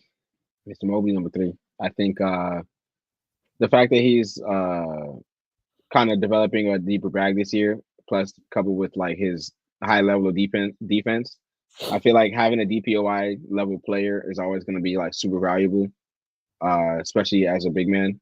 Like you see how much they traded to get Gobert. You see how useful AD is, even if on nights he doesn't score. Just his defense alone impacts games to where like, you know, you can still win games just like that.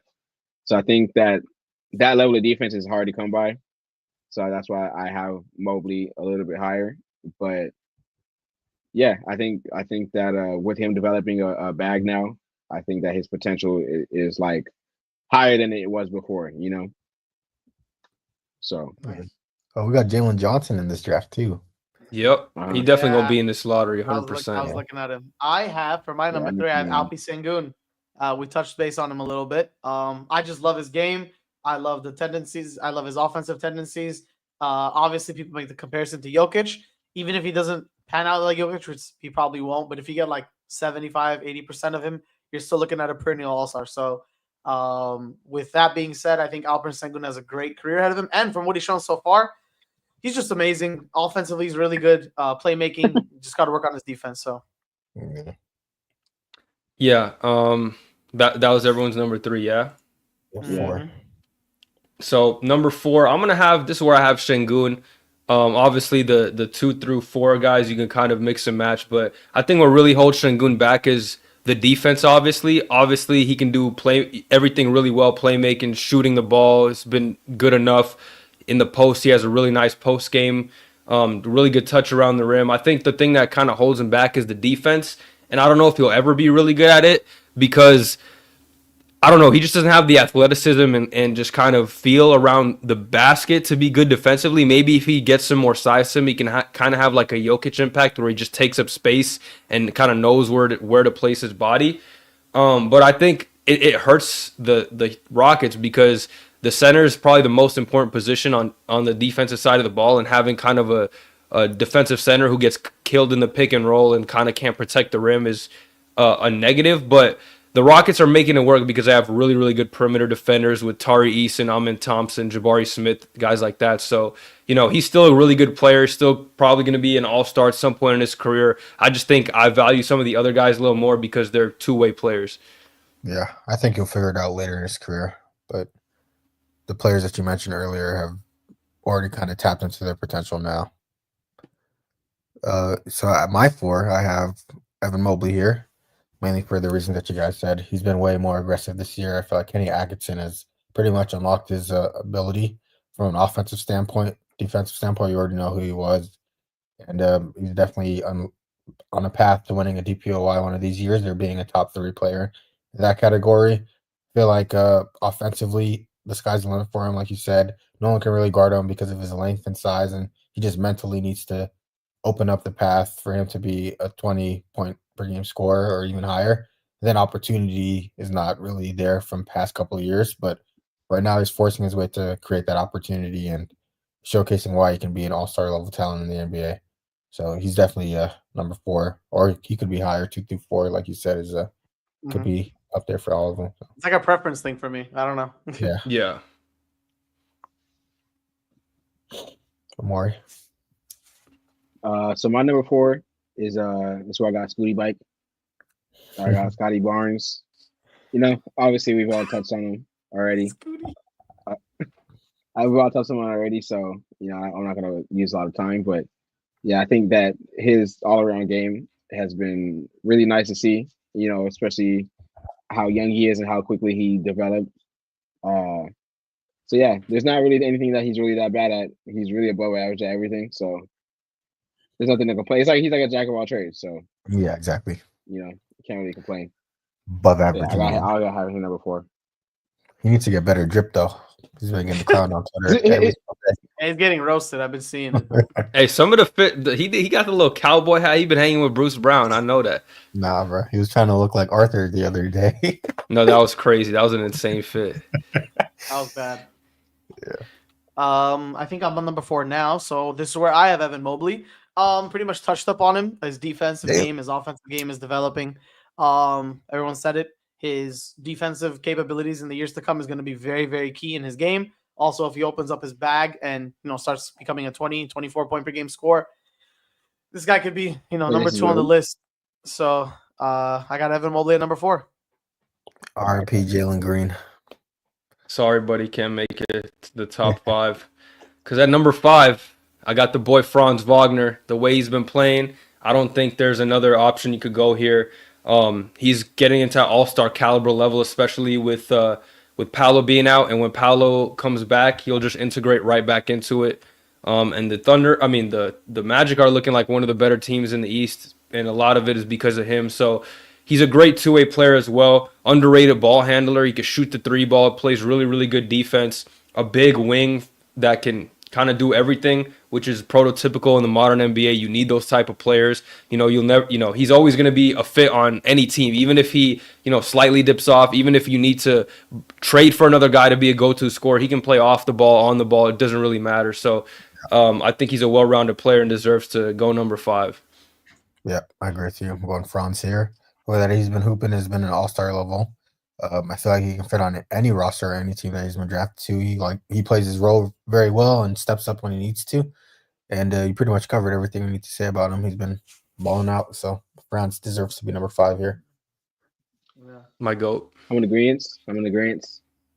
Not much to add. He's great. Carrying the team. I'm about to go with Franz Wagner on my 5th too. I want to put someone else here. but he is not performing at the caliber of Franz Wagner. Man, this guy's so. Why is he so good right now, bro? If he wasn't, averaging damn near 31 points per game, I could say I could just yap about Jalen. Anyway, I have Franz at my 5, bro. Good for him. Great player. He's putting up great buckets without Paulo. Got to give him credit. Is this what you want me to say, Hassan? No, I don't. Oh yeah, I should have said Bez. Yeah. Number one hitter. Number 6. We already know who I got here is Jalen Johnson. Jalen Johnson going at number 6. The better Jalen in this draft class. All jokes. You didn't have to say that. You didn't have to say that. No, but it's true. All jokes aside, though. Season, huh? All jokes aside, Jalen Johnson has taken a step in his career in the right direction. He's exactly what we thought John Collins could possibly be, that prototypical 4-man that could shoot the ball, a little bit of passing, a really, really good rebounder. One of the most explosive athletes in the league, too. Like, he could dunk on anybody. His second jump is insane. Like, if you watch him play ball, like, he'll literally go up for a dunk, come down, and go up for a putback dunk immediately after. So, he's one of the best athletes in the league, and I think he's only going to continue to get better. Being on a team with Trae Young helps him a lot because he gets a lot of open looks, and he's making the most of it. So, I think he could potentially be an all-star one day. Maybe not like a multi-time all-star, but I could definitely see him sneaking in at least one appearance. So I love Jalen Johnson and the way he plays ball. I think he's a perfect fit for the team as well. So I got him going at number 6. Sadly, I have to agree with Bez here. The wrong Jalen, but I got to choose Jalen Johnson. Wow. Number 6. Guys are walking 20 and 10 right now, and he's been hooping, playing well with Trae Young, and like Beth says, his athleticism is he's really good, or not sneaky good, but he's up there, and he's a perfect fit for Trae right now. So I got to put Jalen up Maybe there. I'm sleeping. He actually does average 20 and 10 and 5 assists. Okay, well, I'll give him. I got him a little bit lower, but I'll respect him. So I'll get to him when I get to him. But 6, I had Kuminga here. Yeah. I think Nah, bro. Bro, if the Warriors had Jalen Johnson over Kuminga, bro, are you joking me? It's the game. The year ain't no fucking way, bro. Get the fuck out of here. You don't know ball. They ain't no damn way. There's no argument. Jalen Green is more arguable than this shit. What? You have Kuminga over Reeves. Yeah. Yeah, Kuminga is better than Austin Reeves. Has he shown it? Dude, okay, but Jalen Johnson, like, Jalen Green, like, at least there's an argument there, bro. There's no argument in the world that Kuminga is better than Jalen Johnson. He literally does everything better than him at everything. Bro, okay, first off, look, Jalen Johnson was great last year. This year, he's obviously looking a lot better. But we've seen Kuminga have really, like, much longer spurts, averaging. How? When? When have we seen them? What do you mean? Let him finish. He's never had spurts averaging 20. 14, 4, and 2. Nah, he hasn't even averaged 20 in his career. I'm not talking about for the whole season of the season. There's a time where he averages 20. Relax. It's okay. Jalen Johnson is not. He's not. Wait, Bez, click Kuminga. Right? Bez, click Kuminga. Let's see what he's averaging. Can you click him? He's averaging 14. Damn. We've seen the potential that Kuminga has. You know what I mean? Obviously, there's certain expectations for him. We've seen him average. What's his best average, Hassan? I know you know. 16 last year. Yeah, 16. Jalen Johnson averaged 16 last year also with 4 more rebounds. I know. Definitely has more opportunity, Johnson, but Kuminga, we expected to be getting to the 20 points. You know what I mean? And people still think he has that potential to be a 20 and hopefully a 10. You know what I mean? He needs to be a better rebounder as well. Obviously, like I said, I already said before I started my thing, I'm probably sleeping on Jalen Johnson. This season just started, so more power to him. I don't have him much lower than I have Kuminga in the first place, but. Yeah, I know that Kuminga, we have those expectations, and I still think that he's young, so he has a chance to fulfill those. Obviously, he is having a more down year this year, but that's why I would have him 6. Plus with his, I know that Jalen Johnson's super athletic too, but Kuminga has that length and that athletic ability to try to be they want him to be a good defender. So I was going off draft potential as if we didn't have to see these people what I mean? Yeah, Kuminga definitely has more potential to be a better player from his raw talent, but right now, production, I mean, I Johnson. honestly disagree with that too. I mean, maybe a little bit, but I don't think it's like his potential. No, Maybe he's he's just probably a not little playing. bit more potential, but it's not like Jalen Johnson has no potential. Like he can You know still what the get better. potential, you know what the Sure. potential is? It's like scoring, and even then, it's like if Jalen Johnson does everything else, how much more is Kuminga gonna score than Jalen? Like Kuminga's if pretty Jalen's good at averaging rebounding. 20 be and a good 10, defender and rebounder too. I He's never better see rebounder than I Kuminga. never see Kuminga averaging more than Jalen Johnson. I'm gonna be no, I'm gonna I be don't think he honest. will. Rebounding Like, or look at this. points? No, check this out. Check this Bo- out. both. If, I don't think he'll ever average more rebounds or points than no, he'll Jalen never Johnson even in his touch the career. Not board. on the Warriors, no. But to be fair, Okay, would but he's Jalen gonna be on the Johnson be Warriors. averaging 20-10 on the Warriors? He'd probably be averaging like better numbers than Kuminga right now for Still around sure. the same. I doubt it. I doubt it. They wouldn't The be only thing benching I will him. say, you know what I will say about like the They Kuminga would. situation? You know, I'll say Steve this. Kerr, he's a terrorist. No, I'll say Jamal this would about be Kuminga. benched on the Hassan. Steve. I Oh, just go ahead. checked this out. He's averaging like 23 minutes per game, which is really, really, really, really like against him. So like Who? Kuminga, which like right now has 14, 4 There's probably a rebounds. reason for that though. No, I get what I know. I get what you're They want to saying, but bench it's him like so they don't pay playing him. in 23 minutes is abysmal, bro. You can't be a good player in 23 minutes. You're basically a bench player. Yeah, Like he you just is. not have a role. 14 and 23 minutes is a lot too. Like, I'm not gonna lie. What I'm Jalen saying is, Johnson if he was definitely has playing, more. No, he's a good player. He's a good player Yeah, for of sure, course. but I mean, if he's gonna play 23 minutes on the Warriors, he's always gonna have like 15, 16 points, Exactly. and Jalen Johnson's gonna have 20 and 10, and like God bless Yeah. Kuminga, but he's not gonna hit 20 and 10 Playing 40 23 minutes. Yeah, So 100%. it's like he can't be better than Jalen Johnson if he's not playing. You know? Yeah. And like back to that point, I think Jalen Green has the potential to be the best player in this draft, but I there's a still reason think why he hasn't been called right now. okay. I mean, I guess that's fair. Potential Going man. off potential, I think Kuminga has more potential, but with this situation, there's no way he's better than Johnson right now. Is it my number Yeah, I 6? get you. Yeah. Yeah, you're 6, Gabe. I have Jalen Johnson. Okay. He is right now playing better than Jalen Green. So and a few other players. Yeah, I mean Bez said it pretty much. Hassan said it too. I think Jalen Johnson. I was sleeping on him, but then I was doing some more research as Bez and Hassan were talking about him. I do agree. Jalen Johnson is kind of like, creeping Right up. He's playing really, really good. So I mean, just off stats alone, and you guys said how he plays on the court. I mean, he's better than Jalen Green right now. Yeah. Oh God, it hurt to say that. Yeah. Yeah. Shout out to Jalen Johnson, man. I think, he plays for the Hawks. So as the Hawks continue to get better, I think he'll get more love because last season he was having like an MIP type year. He just hurt throughout the year. So I think his numbers would have been even better if he played a full season. So I think he's kind of going under the radar. Yeah, the roster's better than last year. Ricochet is bad, but he's the number one pick for a reason. I won't even say he's bad. He's just really young still, really He's raw. raw. Like Raw. yeah. Like, bro, Jalen Johnson's Ooh, production yeah. is like hella. Like, I love production, and if dude's giving 20 and 10, hell yeah. Like, what the? I can't hate on Yeah. that. Oh yeah, but Bradley Beal averages 35. I'm the bad Hey, guy. stop saying that dude's name, bro. Stop saying that dude's name. Don't bring him up right now. We ain't talking about him. Bro, Jalen has 20, 10, and 5, and I'm a the steal bad and a guy. block. Like, you Oh, can't yeah, hate but that when player. Bradley averages 35. Bro, Different, huh? that name is banned from the podcast. You can't say his name anymore. All right. Number 7. Unfortunately, I can't let my hate fuel me any longer. Jalen Green's going to be going number 7. Obviously there's still flaws in his game with the shot chucking, with the not really high IQ play, but he's still one of the most talented scorers in the draft class in terms of being able to score at the bucket, great athleticism. He can shoot the 3 ball. He just has to take that next level to be, I think, in the tier of the guys we mentioned above, like Franz Wagner and Evan Mobley and stuff. He still has to take that step IQ-wise and just being able to make the right play make a little more. But the potential is definitely there. Obviously, we talked about it before. I agree with you guys in saying that he has a potential to be a top shooting guard in the league, but he's just not there yet. There's still a lot he has to work on. But even then, I think he's better than some of the other guys beneath him. Other scorers like Cam Thomas, also a great scorer, but he's just a better scorer than Cam Thomas. So, and their games are pretty identical, but Jalen Green's just a more explosive player. So I think he'd still go in the top 7, and I got him at number 7. He'll go to the Warriors actually in this situation. Which have been good off the bench, I feel like Poole, but Yeah. knowing his role. Yeah, you took everything I was going to say.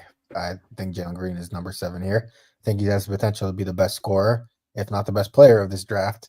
But the key word is potential, and he hasn't reached that potential yet. So if we're going off of what players are producing now from the draft, those top 6 guys deserve to be ahead of him.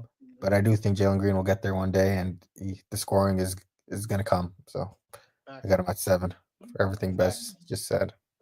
Sadly, should be number one. Number one in my heart. Number one in my heart. Hey, Franz would have been number one if we're talking just fake. Yeah.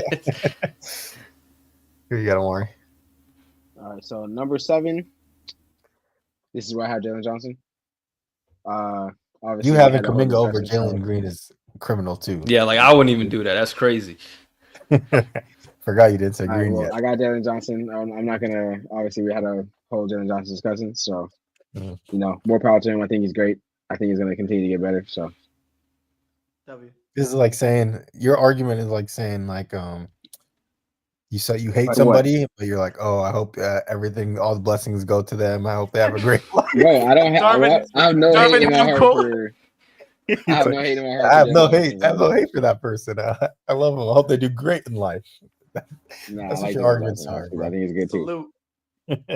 Salute. Salute. Yeah, there you go. Like, you I cut somebody am off. in I hope they agreement. do great in life. I'll say mine too, so we can get going. Same as you guys. Jalen Green, number 7. Nothing else to say. I've talked about. Jalen Now's Green your a lot- chance lot to of glaze, bro. You got your Nah, I opportunity. mean You it's glaze pretty. for It's us, pretty. don't worry. No. Like he's pretty stuck right here. He needs. You said all his like the deficiencies. He needs to Yeah. fix his IQ. His shot chucking needs to get out the window. He needs to play more winning basketball. And I agree with the other part what Hassan said, because we have the same opinion that he could be the best player in this draft and the best scorer in this draft. He could be the number 1 shooting guard in the NBA. So I definitely see those things, but it's all about potential, man. And we got to talk about right now. So he is currently number 7 for me too. But I still love you, Jalen. I All modeled right. my player after you. Yeah, salute. Now number 8, we got for me Difficult. basically a similar mold of player of Jalen Green, just a tier down. I got Cam Thomas here at number 8. I think him and Jalen Green are very similar players in terms of gotta get better IQ, gotta be a little bit better in terms of facilitating for others. But they're both 2 of the top scorers in the league still. Cameron Thomas having a incredible year, actually averaging better numbers than Jalen Green. Obviously, you got to take into account team situation kind of helps him, but nonetheless, you got to give him the respect. He's still one of the best scorers in the league, and I think whether or not that's coming off the bench or starting for a team, he could really help a team and score from all 3 levels. Just not quite as the explosive an athlete as Jalen Green, and I don't think has quite the potential, but I still think he's a bucket nonetheless. So I'm gonna put him at number 8, just a tier below Jalen Green. Yeah, I agree with you too. I have Cam Thomas here. Got to give him his respect for the past 2 seasons. Nobody else in this class has been averaging 25 plus, respectively, and the way that he does it is the reason why I have him below Jalen Green. He can't score at the same level or the way that he scores, but he finds a way to get the ball into the basket. So I have to give him his respect there. And if he's averaging 25, there's no way you won't be a top 10 draft pick in this class. So Yeah. any class, honestly. So I got to give him his respect there. Give him number 8. All right, number 8. I got Jalen Green. Like I said, you guys have all touched on him already. Since he was all y'all number 7, so I think that his potential is through the roof, but he'll still have some time before he actualizes it. But yeah, I got him at number 8. Man, it's hard to argue what you guys said about Cam Thomas, but I'm gonna anyway. I have Austin Reeves at this spot. No. Austin Reeves. Now I now love you're they gonna are, look- but damn. You're gonna look at a 25 point per game talent, and that's all you're gonna see. But I see so many like deficiencies when I look at Cam Thomas that I just can't ignore. That Austin Reeves does everything else like better than him at. So All right, let me ask He you does this. like one thing better than him, and that's like 5 passing. things. He does like 5 Yeah. It's literally just passing, bro. Passing. 5 things. Do you think Austin Reeves can do what Cam Thomas does for the Nets? No. What are you talking no. about? Like just chuck shots and hope they go in? Like what? Like Obviously, Come on, bro. The disrespect is crazy. dog, he's like 5'10". He's They like go almost in. my height. What are you talking about, Hus? Bro, he's shooting 46% from the field and Almost 39 from 3. Austin Reeves plays his role very well for the Lakers, and that's why he gets his respect. But he's not a star player. Like Right, so the things he does, the intangibles. I Cam think he's Thomas better than needs to Jamal step back. Murray. Facts, I intangibles, also yeah. think Cam Thomas is better than Jamal Murray. Nah, Yeah. bro, you got. I'm not Yeah, glorifying intangibles. just like a chucking machine, bro. Like we could do this all day, but I'm Dude, not glorifying he a chucking gets the machine. numbers. He's not a chucking machine. Like they need him to score to win games. Like it's That's what different. he does. Exactly. So, bro, go to a different team. What are you gonna do? You can't do that. At least Austin Chuck. Reeves produces at. a Bro, I'm different sure he team. would love to go to a winning team. It's not up to him, bro. That's Yeah. why he has deficiencies. He's not So if gonna he's be on the able Magic, to. he'll help them lose games or what? He's gonna He make them lose physically games. cannot like be productive. He can only do good if he chucks 23 shots a game. He on a shoots team 17 shots a game. Is damn near 23, Bez. If we're rounding up, it's like 20. That's not. Yeah, more shots. He takes 20 shots to get to 25 points. That's insane. No, bro. you know how much is 20 shots, bro. 20 You know how much, shots. you No, know bro, how much Austin a Reeves, six-shot jump a game is, dude? Like, he has higher IQ. He's better at rebounding. He's better at assist playmaking. He's better at passing. He's probably better at defense because he's like 6'5". All right, bro. No, you're doing too No, much it's now. better at You're doing rebounds. too much. It's Defense is crazy, Pass. bro. 2 Defense? rebounds. It's He Cam doesn't Thomas' rebound. defense. He's 5'10". No, bro. Austin What? Reeves is terrible defender. Bro, he's not 5'10. he's not terrible. How tall is he? To be honest. He's a willing defender. He's 6'4 and 210, bro. What are you talking about 6'3". 5'10? He's Cam Thomas? 6'3".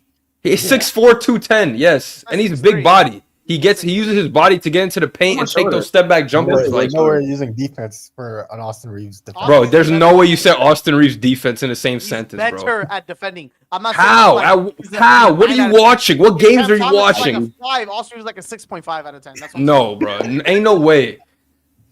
Bro, they're both Cam Thomas bad. is lucky. You know he's lucky he's averaging 25. Like this You're is such averaging, a He averaged 22 and a half last year. What do you mean lucky? dog, it's like averaging who's more broke. It's like a Or is it fever arguing dream, bro. who's This is more like not real. The You know when homeless people call say, another homeless you know when man people broke. are saying he has like Yeah. empty, like people said Russ Westbrook has empty stats. This is empty stats. 25 points. I'm looking Yeah, at like a they're freaking 69. beast, bro. This is nothing.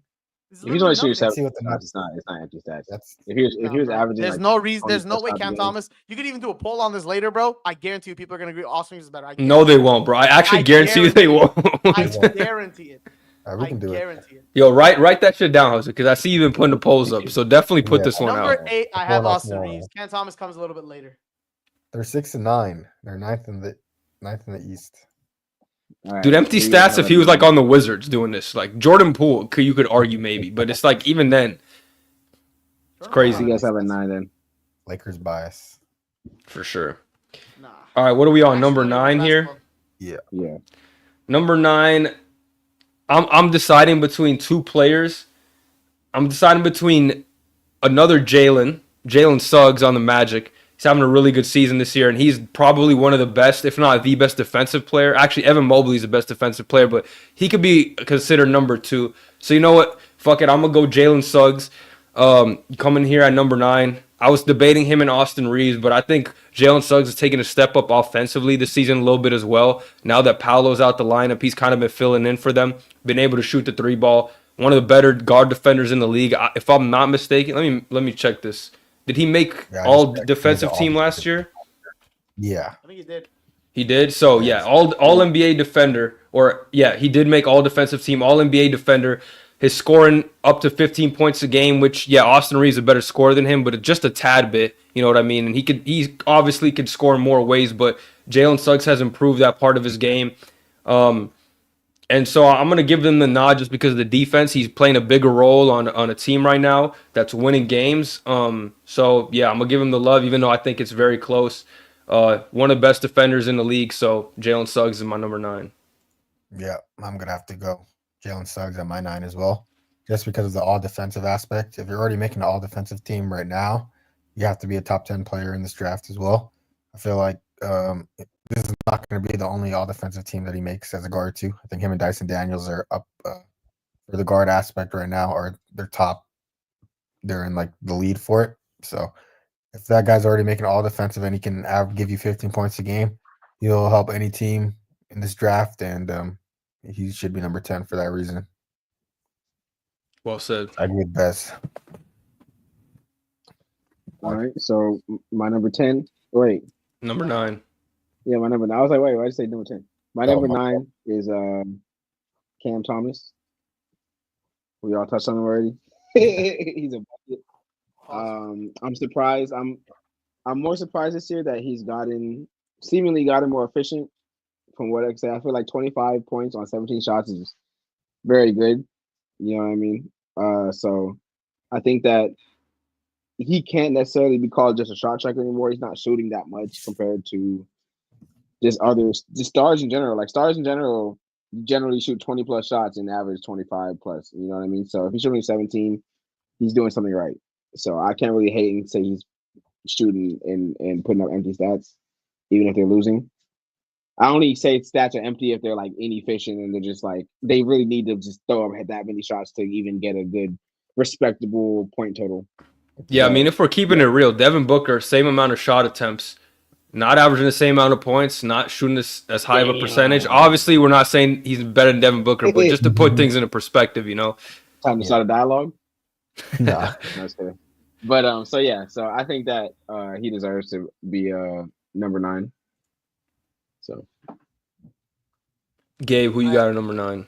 I agree. It's Cam Thomas at number 9. Same thing for Omari said. I really don't have nothing much to say. It's Cam Thomas at number 9. Cam Thomas is done. Oh, you had a lot to say when I was talking about him. Nah. I mean, you guys pretty much touched on everything, so we can just move past it, you know? All right, number 10 then. Number 10, this is where I got my boy AR-15, Austin Reeves, from undrafted to a top 10 pick. I think it's well-deserved. Really, the only part of his game that's not great is his defense, but he kind of makes up for it and everything else. Really good at getting to the line. Really good three-point shooter. Could score at all 3 levels. A really underrated ball handler. If you watch the way he runs the pick and roll with AD this season, that's honestly one of our best plays, him and AD in the pick and roll. You know, he plays well off the ball as well, catch and shoot. And on defense, even though he's not really good, he gives the effort, and that's all you can ask for when you're at that type of size and lacking athleticism. So I feel like he's a perfect complementary player that a lot of teams would love to have. Just does his role, doesn't really complain, plays almost every game, you know, toughs it out through injuries. So all-around player, Austin Reeves. I think he's one of the better guards in his draft and deserves to be top 10. I have to disagree with you here, Wes. I think the first time we disagreed since like 4. Yeah. But I got my boy Jonathan Kuminga here. I think Jonathan Kuminga's potential is higher than Austin Reeves, and that the situation that he's been put in kind of hurts his ceiling because of the role that he's been put into. I feel like he's been forced on the bench because of the contract situation, and he hasn't been really been able to shine with the players that he has around him and the system that's been built around him. I wasn't mad when he requested a trade because of Steve Kerr kind of benching him through the first 3 years of his career to force himself to get minutes. And when he did, he was starting to shine. I feel like the athleticism, his potential to score, play defense, the length, size, I feel like the reason why he'd be a top 10 pick in this draft just off potential alone. And if he was placed on the team like the Raptors and him and Scotty Barnes were in different positions, I feel like we'd be having a different dialogue and conversation about his career so far. So I feel like just the team is the reason why he's not performing as well in this situation. I got him at 10 for that reason. Zaire Williams at 10 is just crazy. Sad to see. All right, my number 10. So I got AR-15, Real Demon, coldest white boy, coldest white man in LA. You know, not much to say. You know, he came from undrafted. He's continuing to improve every year, and like I said, you know, not everybody can be athletically gifted enough to play NBA level, high level defense on NBA players. It's already hard enough to play defense in general. So I think that asking him to be willing and put in all your effort and buying into the defensive system, I think that's there. Like Brett said, that's all you can ask for. So I love that he does that, so that it makes up for where he does lack. A lot of players don't do that. So yeah, I feel like it just shows that regardless, he has that dog and he has that work ethic. So yeah, I think he is well deserved to be number 10, and I think he's gonna keep getting better. Yeah, maybe if we do this redraft later on, he might be top 5. You never know. Yeah, you never know. For being undrafted, though, a top 10 player in the draft is amazing. So yeah, definitely. The fact that he's even in a convo, like, is just pretty impressive. Yeah, you guys are good at finding them white boys, bro. Connect with right. man. Hey, LeBron, keep a white boy with him all times. Yeah, right. Keep that shooter with him. Yeah, keep that shooter. They either play defense or shoot threes for him. One or the other. Gotta do both. He's gonna find him a Kyle Korver one way or another. Facts. A Deli or a Caruso. Number His 10. coach is even a white boy shooter too. He said, That's "Look, actually I funny. know what you need." Imagine he laces up one day. Man, Is it my turn? Number 10. I have Jalen Suggs. I mean, I think you guys talked about him. You guys already had him a little higher. All NBA level defense, fantastic. Offensive game has opened up a little bit more since Paolo's been gone too. So, yeah, nothing else more to say about Jalen Suggs. He's pretty good. I mean, top 10 is very good. Top 10 in this draft is very good. honestly, it's one of the better drafts. Yeah. For real. Number 11, this is where I have your boy, Jonathan Kuminga. I think I'm a little bit lower on him than you guys just because I think there's some, he definitely has potential. Don't get me wrong. I think we all can see that. But from what I've seen in his play, I think he has a long way to go, even a longer way to go than a guy like Jalen Green. Because I see flashes with Jalen Green. He'll have a game where he scores 35 plus, things like that. With Kuminga, he can score a little bit, but there's, his three ball is kind of still suspect in my opinion. He's not a consistent 3-point shooter. The fact that he's not really standing out in the Warriors like 15-man rotation all that much, like Wiggins is probably playing better than him, kind of concerns me.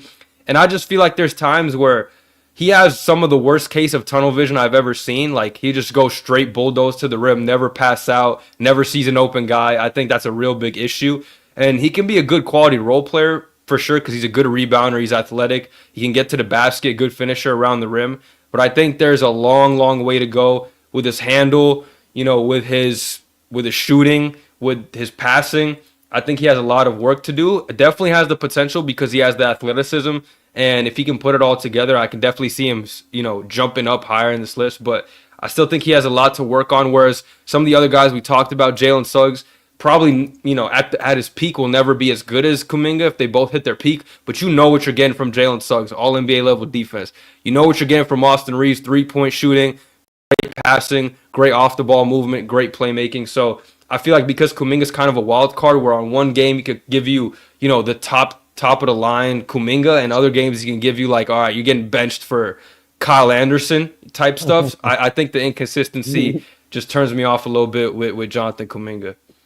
Yeah, he's still a bit raw, but the good thing is he's only 22 also. So if you think about his game and within 5 years, I think he'd be one of the top players in this draft for sure. Depending on Definitely what could the situation is, yeah. 100%. I also agree with Hassan when it comes to his level of his role. I think that some players are Capped. privileged, obviously and some players are capped. Like obviously it's not the best to always go to a bad team or a team with less people because you guys going to be losing a lot, but it's also when you get to a place that has it's the same almost with the Lakers too. The Lakers and the Warriors, they love vets at the end of the day. So they prioritize their vets, and they have been doing that for years, and that was part of our issues. Like when it came to Max last year and stuff like that. It's like they prioritize vets, and I feel like I do agree that Kuminga, in a better situation, like in a more free system, kind of could have got his footing earlier. Like I said, Hudson, like Lester said, he's only 22 still, but I feel like in a different situation, he would have had his footing a little bit earlier. But playing 20-some minutes a game, at the end of the day, you cap 14 is pretty good for the amount of minutes he's playing. Yeah. But I feel like you know what I feel like for the redrafting we're doing, we should base it off what they've done, who's evolved fast enough.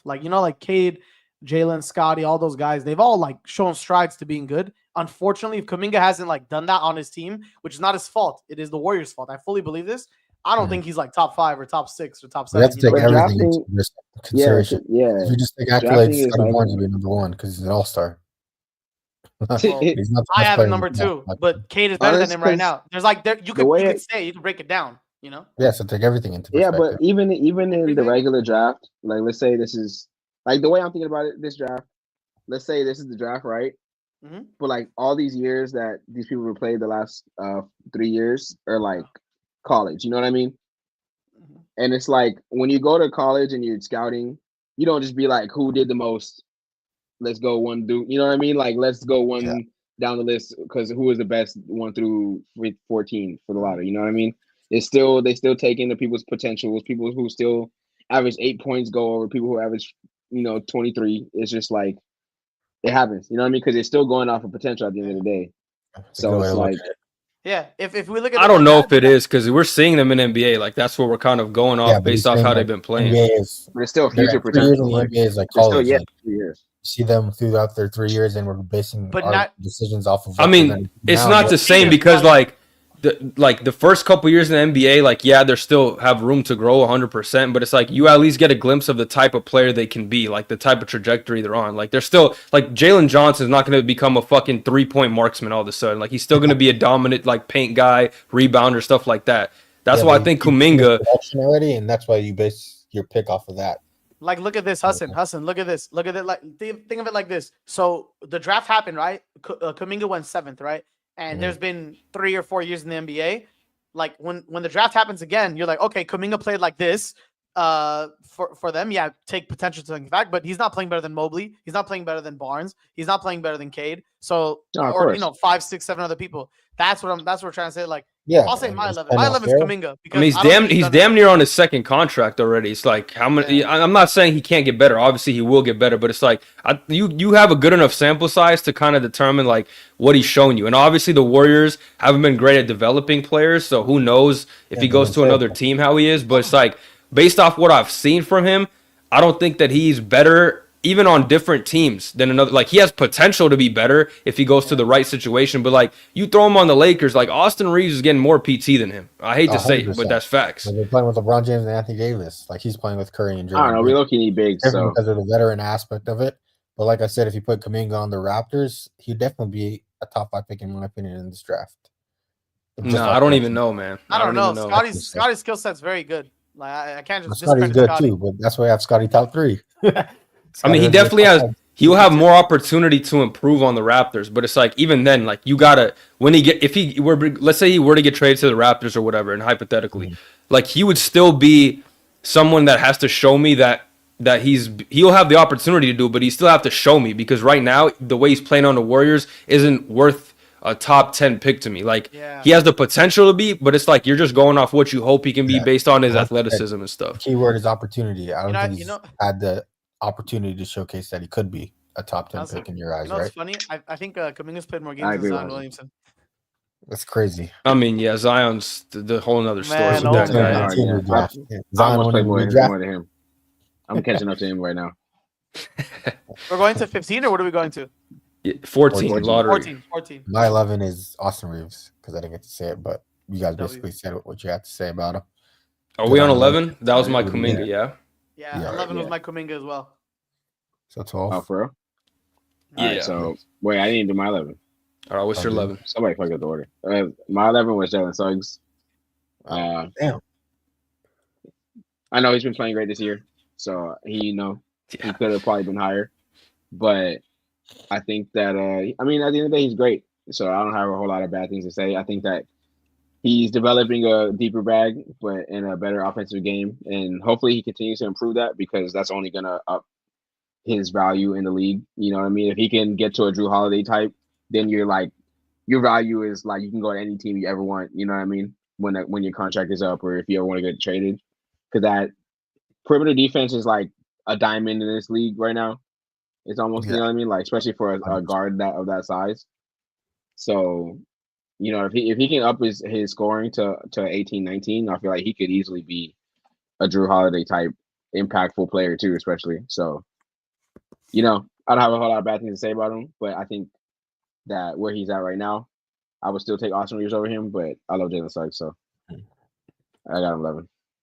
I think all the defensive aspect of what he brings to the table is more impactful than what Austin Reeves does for the Lakers, in my opinion. That's what I say. Yeah, I think he Maybe, plays a but- bigger role yeah. for the Magic, in my opinion. Ooh, I Yeah, have a good pick for my that's- 12.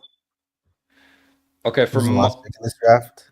who was the last pick? It was not pronouncing that. This guy, Georgios Kalakitidinakis or Luka something. Garza. Kazakis. Where's his George son? Joyce, Kalagazigadis. Oh damn, Aaron Wiggins is still playing too.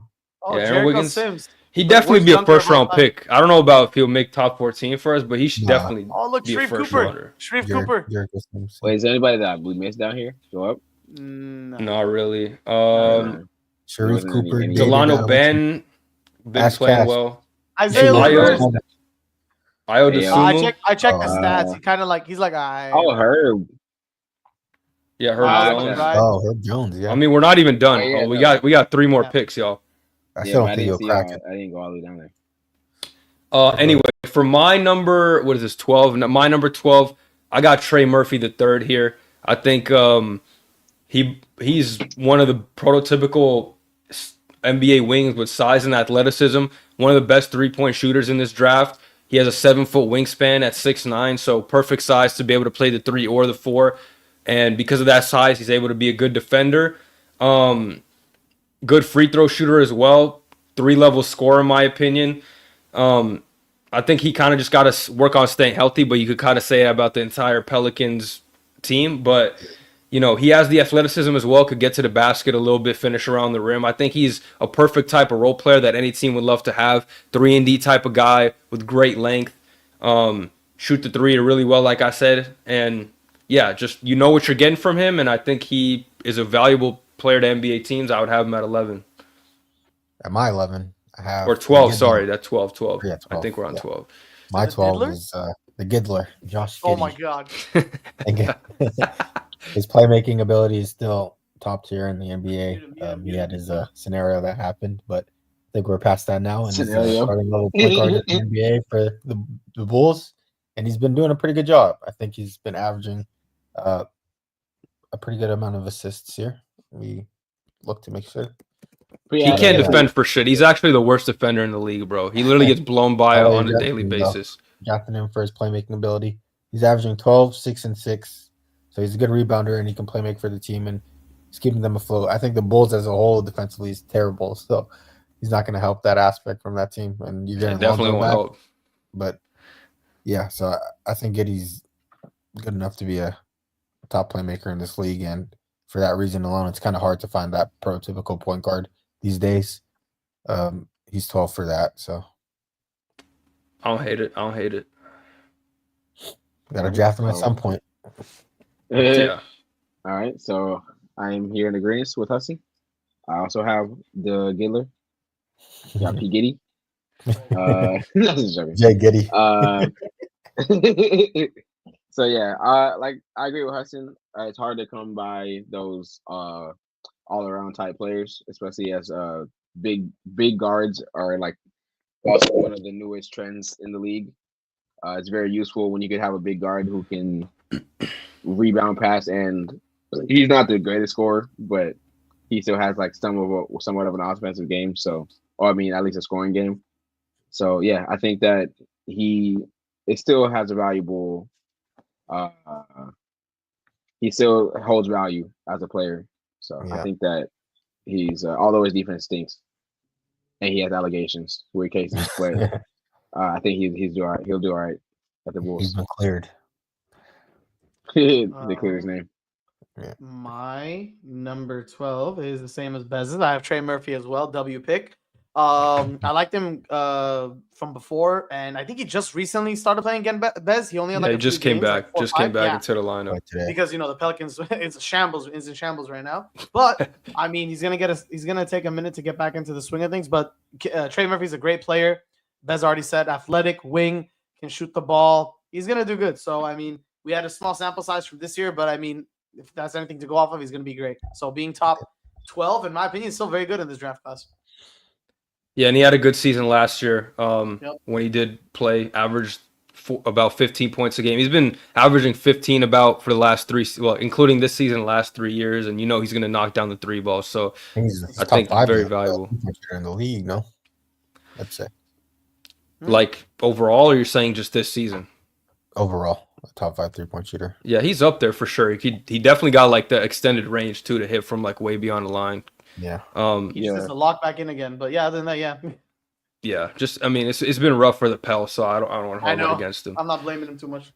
At number 13, I have another Pels player. I think this guy also went on draft, or he was a second round pick. Sorry, Herb Jones, out of Alabama, All NBA level defender, and it translated really quickly to the league. He is one of the lockdown defenders that the Pelicans have. Great size, great length, great ability to steal the ball, block shots, and he's be able to cover like guards to big men to forwards. So I think his defensive versatility is really, really good and valuable. He's able to hit enough threes to kind of be respectable. He's not necessarily a good scorer or anything, but you can't just leave him open either. The corner three, he's good at hitting that. So I think he's going to be very valuable to any NBA team. And because of that, I also got him up here in the lottery at number, 13. So my 13 is Trey Murphy for the reasons that you guys said before. I think his 3-point capability is really impactful in the NBA and can be useful on any team.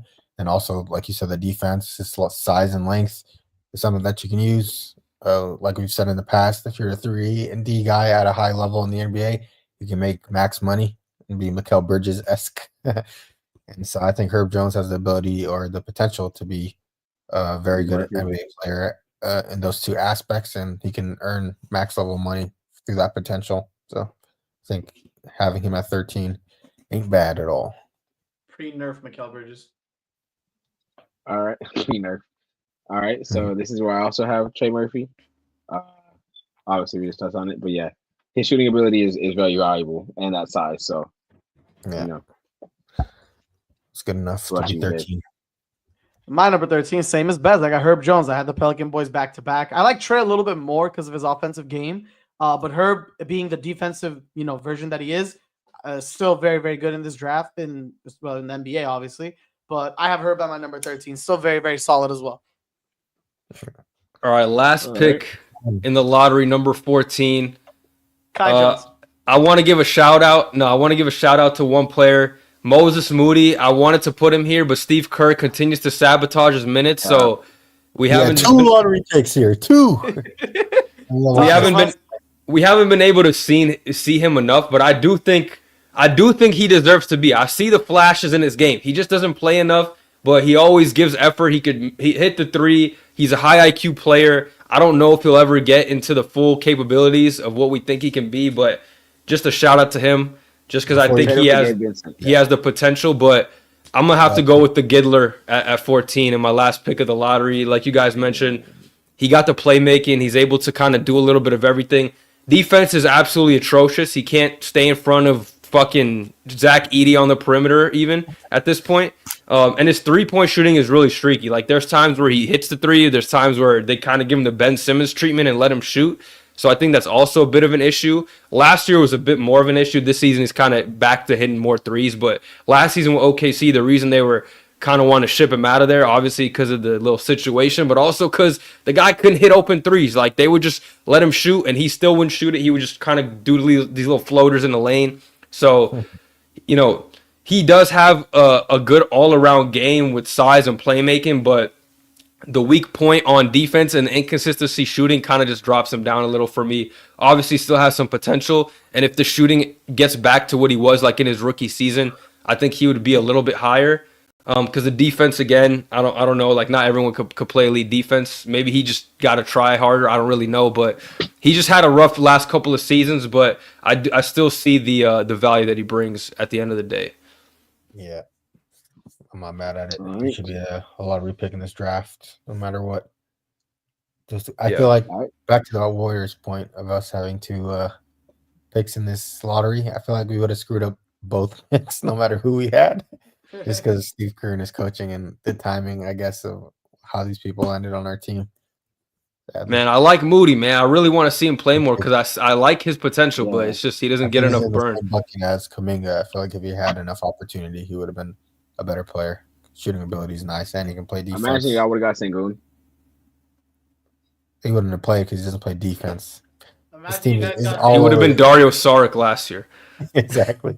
You could find holes for why Steve Kerr would not play any of these guys. You guys could have Franz Wagner. You guys could have. He had a coach for development. They had a coach for development, fired that coach, and then just got Steve Kerr. The only perfect pick that we had was James Wiseman for like what the team was, and he turned out to be a bust because of how bad he was. Yeah. I was about to scream. LaMelo would have been way better.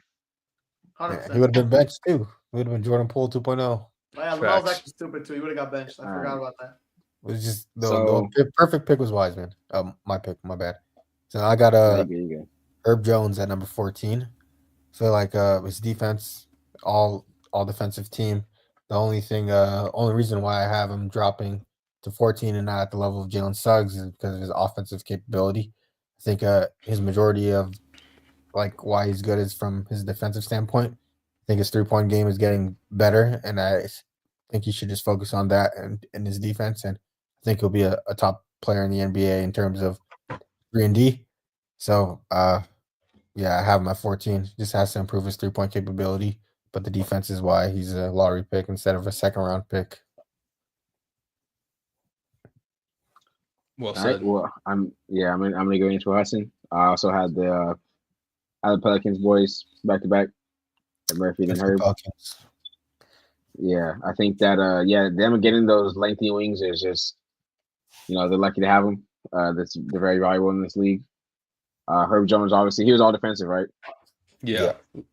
So yeah, that's already already getting those accolades a few years into your season. I mean, into your career. He's not even at his athletic peak. I think that he can continue to develop his offensive game, like you guys said. So I think I see a lot. I like Herb Jones a lot, so I think he has a lot of potential. Yeah, and the Pelicans got both these guys outside the lottery, and we both got both of them going in the lottery. So good value for them. Draft. It's a very great draft. Very great draft. Then Won the draft, but the team still sucks. yeah, because everyone just breaks their freaking like bones, bro. Like Even healthy, they wouldn't have been a playoff team for us. if Zion played 100% of his games, do you think the Pelicans are a different story, Hassan? For sure. But 100%, of course. What the hell? Yeah, of course. he played all. Okay, like 75. Because then you get to groove. You have your groove. You know what I mean? Like it's not even just him being on the floor. Like you're regardless. Dude, even 50% would they be better, bro? He didn't even play half the games. games. Like 40. I think he's played 40%. I think I saw a stat. That's bad. Yeah, that's bad. What is it? That reminds me of like Andrew Wiggins having more career games than Kawhi Leonard. That's crazy. I see that. Like I saw that the first ever time. I didn't believe it. I thought it was a sentinel. That's like fake. Oh Hey, my man. god. He's My final. legal Let me robbery. say mine. Let me say mine. Yeah, my fault. My final pick is Jalen Green's partner in crime, Josh Crips. Imagine. No, I'm kidding. No, I have the Giddler. I have the Giddler too. Bez, you all said P. Giddy already, so I mean, he has a skill set that's pretty valuable. So he still goes lottery pick in this draft, even if it's the last lottery pick. Chris Duarte. Isn't that Omari? Hey, also shout out to Io too. He's been having a good seat. He's been a good player also for the Bulls. I don't think he makes the lottery, but Trey Mann too, good player, just not a lottery pick. Santi Aldama, good player, not a lottery pick. Yeah. You know, I think if Io didn't start off like mid this year, I would have had a better thing of him, but nah, he's not gonna make it. He just on a team with too many guards, I think. Like him, Kobe White, Zach, Giddey, like he just doesn't have enough opportunity to even show how good he can be, in my opinion. Yeah, I think he's a role player for his career. He can have a long, lengthy NBA career. No, for sure, but it's like he could be a better role player, if he wasn't on a team with all those guards, or just a winning team, maybe. Yeah. Bones Highland's career just got snuffed out because he can't do anything else other than score to make. He's the one who requested a trade. He should have stayed on. You got to be Cam Thomas. You got to be Cam Thomas if all you can do is score. Yeah, if all you can do is score, you got to be doing at a high level. Yeah, you got to be 25 plus. What's his real name? Bones. Let me see if I click on this shit. Will it the reason I asked is because Sean Lee Highland. Vanillius. I've been seeing memes about people calling Sauce Ahmad again because he doesn't deserve the nickname Sauce. The sauce is expired, they said. Yeah. So they start calling him Ahmad again. I don't know who Sauce is. That's hilarious. Sauce, nigga. All right. So that's our 2021 NBA redraft. Let's finish this off with a Would You Rather De'Aaron Fox edition. I got some names for you guys. De'Aaron Fox this week has been hooping career high 60 points against the Timberwolves and followed it up with a 48-point game, I believe. So I think it had or a 49-point game. So 109 points in a 2-game stretch. I think that's the most in Kings franchise history. I think last night too he had another like 28 plus point game or something like that. So he's been doing his thing lately, and definitely on that all-star trajectory. So I'm gonna hit you guys with a few names, and you let me know, would you rather have De'Aaron Fox or this player? All right. Let me know. Number one De'Aaron Fox leader here. Really? First name on the list, we have Jalen Brunson. Jalen Brunson or De'Aaron Fox? This year? We're going off. Yeah, this year, I guess. This year. Okay. Give me De'Aaron Fox, baby. Brunson. If it was last year, I'm picking Brunson. But if it's this year, give me De'Aaron Fox. Bro's been a bucket, and that's all there is to it, bro. I expected more from Brunson. I didn't get it. Brunson was borderline top 15 last year, but this year he's not looking anywhere near the sorts. So I got to give it to De'Aaron Fox. Bro's been hooping. Yeah, I agree with Gabe. I agree with Gabe. Baze. I'm going De'Aaron Fox. He's been hooping this year. The East has been kind of washed this year. They've been pretty bad. De'Aaron Fox has been carrying his team through injury. Like you said, 60-point game, most points in franchise history. I don't even think Jalen Brunson has a 60-point game under his belt. And I don't think he dropped 60 in the playoffs, did he? Maybe not. I don't know. No. Couldn't tell But you. he didn't go back to back with another 49-point game. So I got to give it to De'Aaron Fox to start off the season. He's been hot. He averaging 29 points right now, career high. Woo! Timothy, and then he dropped his own shoe too for the Curry brand. Got to Yeah. support my Curry brother. And He did. What did he average the year that he got Clutch Player? 26 or 25. Really? I got a What's stat. his Yeah, high- 25 So points. what was his highest before this? Last year he averaged 26.5, and now he's averaging 29. Damn. He had a 60 bomb. With Yeah, DeRozan I'm also averaging going over 20. De'Aaron Fox. I think that all over Brunson, but you know me, I like that. I like the history and consistency. So De'Aaron Fox has been, you know what I mean, he's been a top level scorer since Brunson was averaging 16. You know what I mean? So you know, if he's playing like this, he's already playing better than Brunson is. Their team is the Knicks are struggling a bit. I know the Kings aren't the fucking greatest team ever either, but Yeah. you know what I mean. If Harder I'm just going by them this year, It so ain't far, because of Fox. yeah, but I say it's not because of Fox. So I'm going with De'Aaron Fox for that one. Yeah, good longevity point. Yeah, De'Aaron Fox for 6 straight seasons has averaged over 21 points a game. So he's Yeah. been, like Omari said, been doing this since Brunson was probably in college damn near. I don't even know. All right, next name on the list. Next name on the list. I think I know your answer, but this used to be a conversation, man. This used to be a conversation. De'Aaron Fox or Tyrese Halliburton? De'Aaron Fox. Oh, I have to go De'Aaron Fox. In the past, I might have chosen Tyrese Halliburton because he was close to scoring the same amount of points as him, and his playmaking is easily better than De'Aaron Fox's. But I feel like the Kings made the right decision here at this point in time.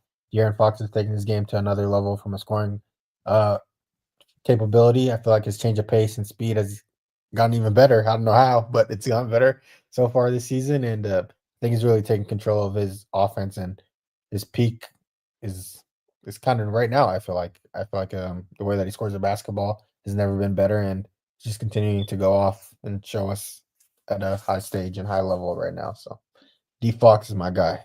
But Hallie's been to a conference finals, us. Man, not because of his doing. Nobody gives a fuck about that. Pascal Siakam.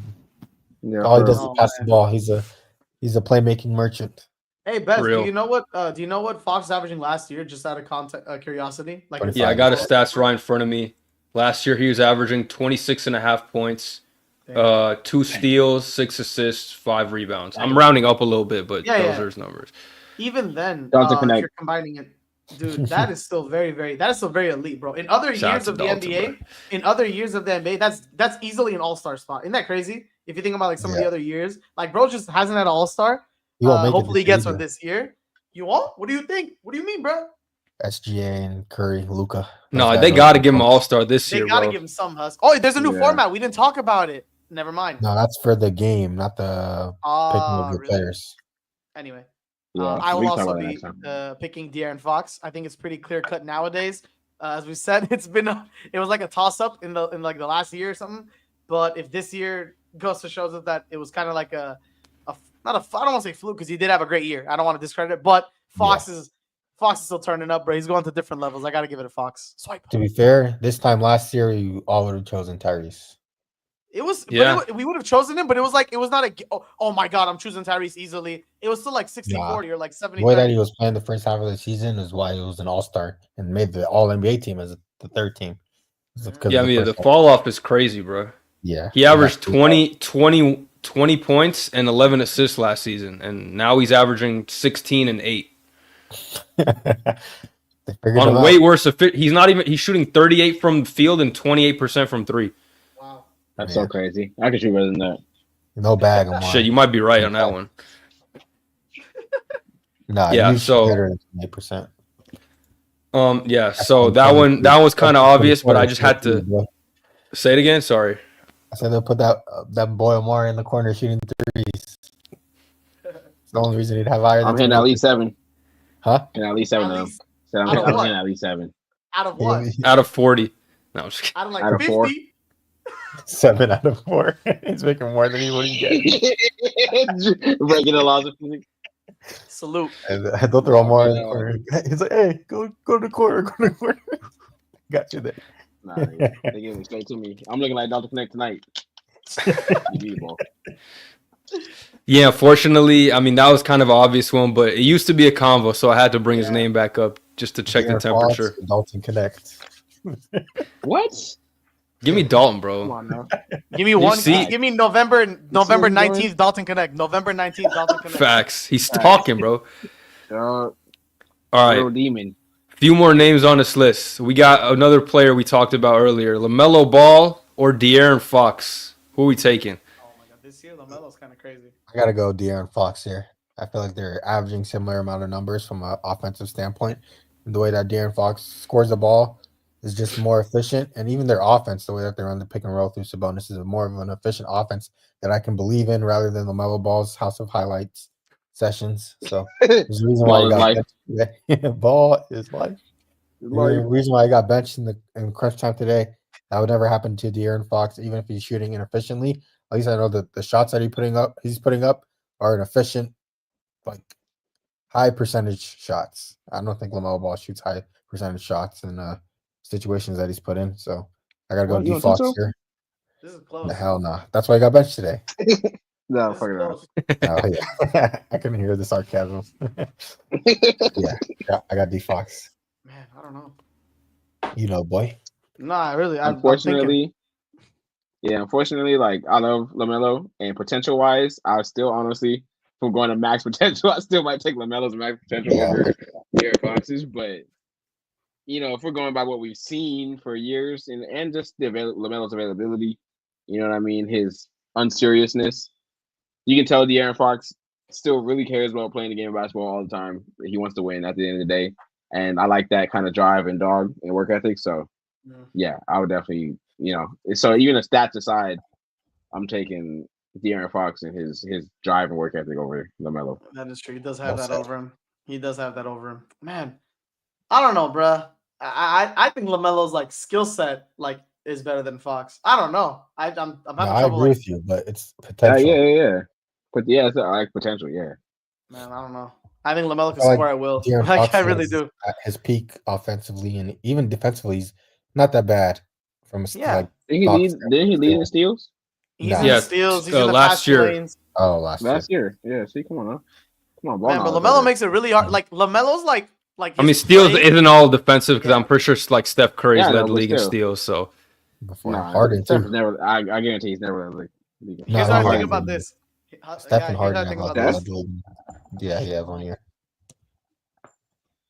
Dude, it's hard to me to pick because I think And one James- player I do agree Hassan- with you though. the skill set of LaMelo, I think is better, but like everything else involving like Fox, like Omar said, work ethic, availability, like all this stuff is making me lean towards Fox because bro's consistently, Iron Manning it out, always playing.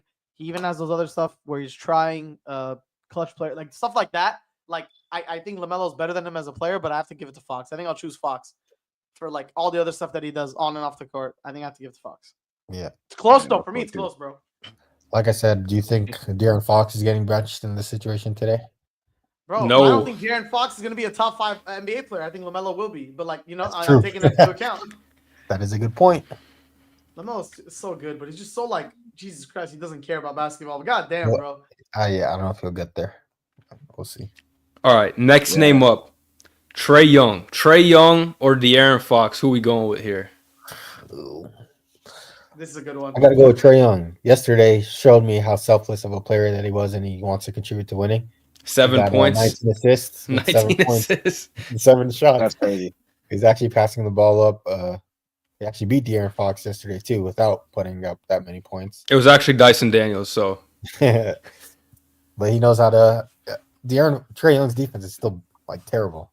yeah, He's not helping Dyson Daniels at all this year. But offensively, he's him. I saw the assist totals. I think he's already at 160 this year. The second player is Cade Cunningham with like 130 or something like that. Jesus Christ. Yeah, so he's dishing out the ball this year, and I feel like he has some pieces to help him actually get to those numbers. So I think that his numbers are actually contributing to winning this year a little bit from the Eastern Conference standpoint. So I think I'm going Trae Young here because I think he just provides more to his offense, and his usage rate actually contributes to winning from the East. I'll also go with Trae Young for this one too. Same as Hassan. I think when we talk about like people who have been doing it time in and time out, Trae Young is one of those guys. So as we always say, on this pod, 30 and 10 kind of guy. Trae Young is a 30 and 10 kind of guy. I mean, yeah, he had 7 points the other day, but I'm not gonna like 19 assists is crazy. So like just judging off what he could do when he has the ball in his hands, it's like he's a juggernaut. Like offensively, he's a juggernaut. So I gotta pick him over De'Aaron Fox if I value offense that much, which I do. Yeah, so the Hawks are 7-8 and the Kings are 8-7. So not that big of a difference. yeah. I'm gonna agree. I'm gonna definitely take Trae Young in this instance because aside from their scoring being relatively similar, Trae Young has been a better scorer for longer. Like I said, I value the longevity. Obviously, I value the 10 plus assists. You know what I mean? Like that's not even just being a better playmaker, but averaging 10 plus is just like that means you're not even just better. You're like top of the league. You're elite. You're an elite playmaker. You know what I mean? And so I think that now that he's having a better team, a lot of the times that's just how things go. You know what I mean? You don't play winning basketball until you get a better team, and all of a sudden you're playing the same way, but now you're playing winning basketball. You know what I mean? It's just they did the same thing to Devin Booker. It was just like they did the same thing to D Book when he was younger. They said he was empty stats, and then he started playing.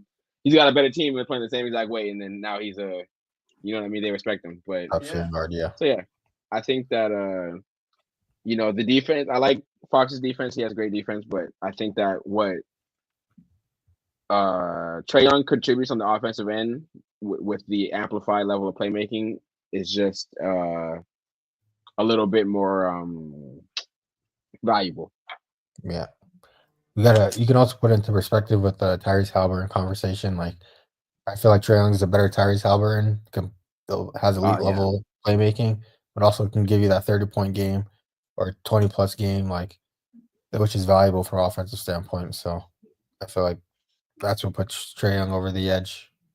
Yeah, no, that's facts. Yeah, I think I agree with you guys. I'll probably take Trae Young, even though I think De'Aaron Fox is a better scorer because he just has that better first step, just a little more size to him. Trae Young probably a little better shooter, but De'Aaron Fox has been low-key a really good three-point shooter the last few seasons. So obviously the playmaking, I think Trae Young clears him pretty obviously. So I would take him on that alone, but I do think Fox is probably a better scorer to him. Yeah, I can agree with that. The way that they score the basketball is very different. Fox's speed, the change of pace is way more important to being more efficient. So, for those players that value their speed a lot, like they got to start. Like, I mean, Fox could do it because he has the great mid range. Nobody does it like Fox right now. I said nobody does it like Fox right now. Yeah, which I'm saying, like, my tangent is like his mid range game is elite. His 3-point game has evolved. So, I mean, even though if his speed like starts to dwindle off when he gets a little older, he still has the dribbling, like the skill, the finesse to still continue to be even average, like, 25 plus when he's like 30 or 30. You know what I'm saying? Like, because he can still do all these things that with a nice finesse to it, which I love Fox for that. Same here. All right. Next name I got on the list, De'Aaron Fox or Tyrese Maxey? De'Aaron Fox. I feel like Tyrese Maxey's already shown us that he can't be the number one with Joel Embiid out, which is why their record is as bad. Hey, man, when he gets back, we going to find out, though. We going to find out. Yeah, because Fox is playing with Sabonis. You can't say that, Hus. Fox is playing with he's been playing with Sabonis for like but damn near his whole career. He's only been playing Sabonis for 3 years now. Okay, like 3 years. What's it called? We saw what he's been doing without Sabonis right now, dropping 60 and 49 back to back. And he's So got to. yeah. But don't forget, Max had Max had a 50-point game in the playoffs. Can't forget that moment right there. He did. So Was Embiid on the team during the playoffs? I don't remember. But Embiid, he was bad. He's bad in the playoffs regardless. So it doesn't really matter. I feel like going back to the point of how they score the basketball, I feel like De'Aaron Fox is a better scorer of the basketball. He's also a better playmaker in the situation of how they run the offense. This has a higher basketball IQ. Back to Omari's point of longevity, he's been doing it longer than Tyrese, and so I feel like his all those capabilities. He's bigger than Tyrese Maxey too. I feel like he's a better defender than Tyrese as well. So I think he's better in every aspect of basketball than Tyrese Maxey.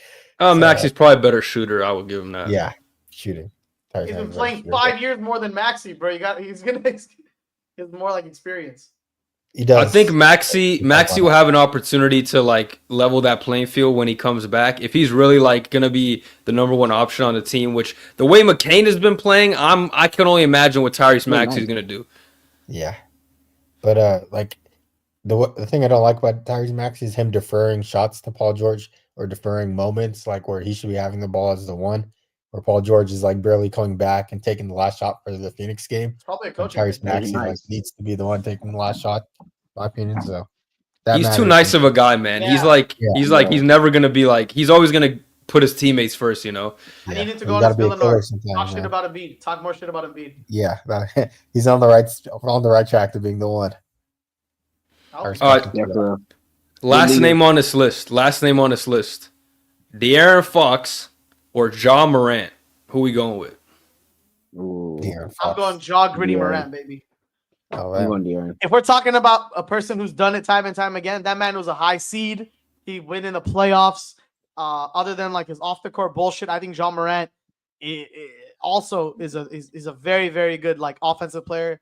Let alone his IQ when it comes to playmaking. I think Ja Morant has one of the highest like basketball IQs as far as like a guard or in the NBA, regardless.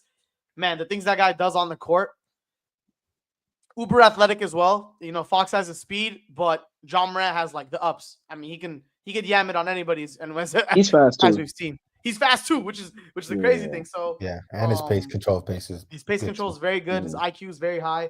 I personally have been a big Ja Morant fan since he came in, so I might be a little biased, but I think Ja Morant is a better player than De'Aaron Fox. But it's a good pick.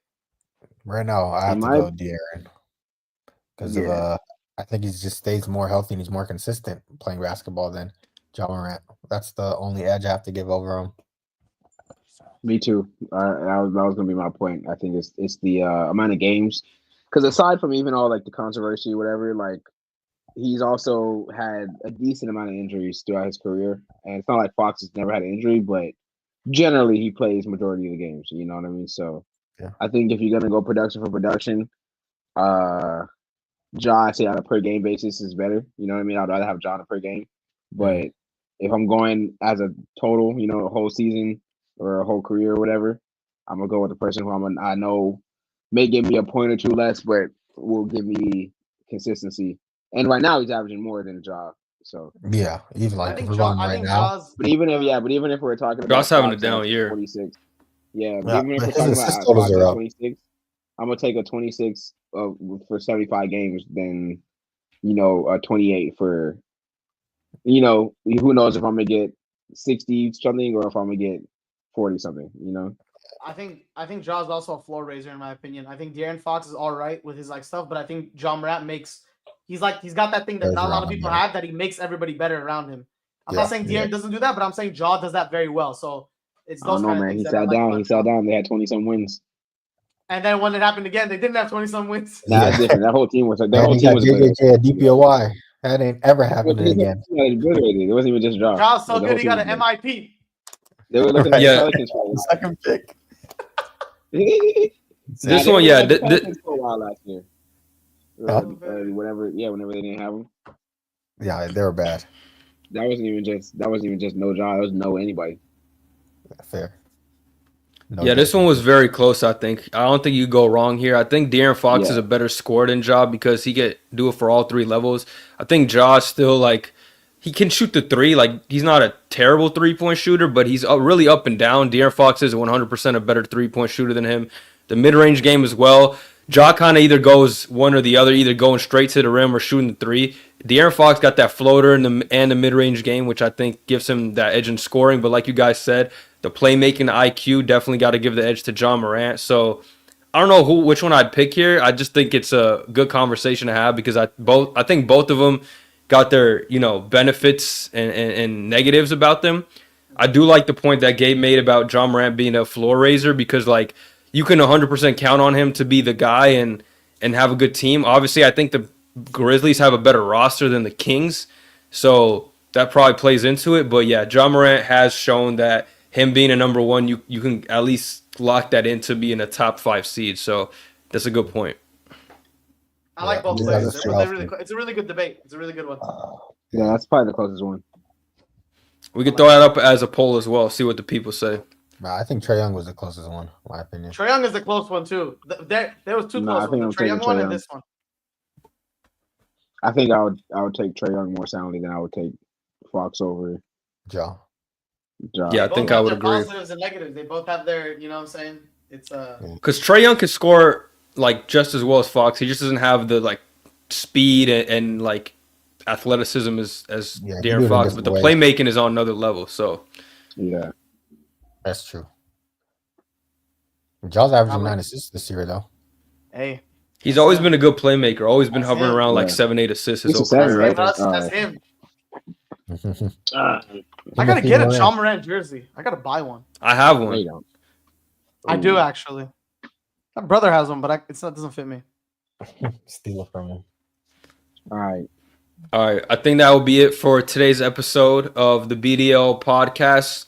We got some good topics today. Let us know what you thought in the comment section down below. If you made it this far, drop a like as well, a sub. And we appreciate everybody for tuning in. And we'll see you guys on the next episode. 10,000. We out. 10,000 what?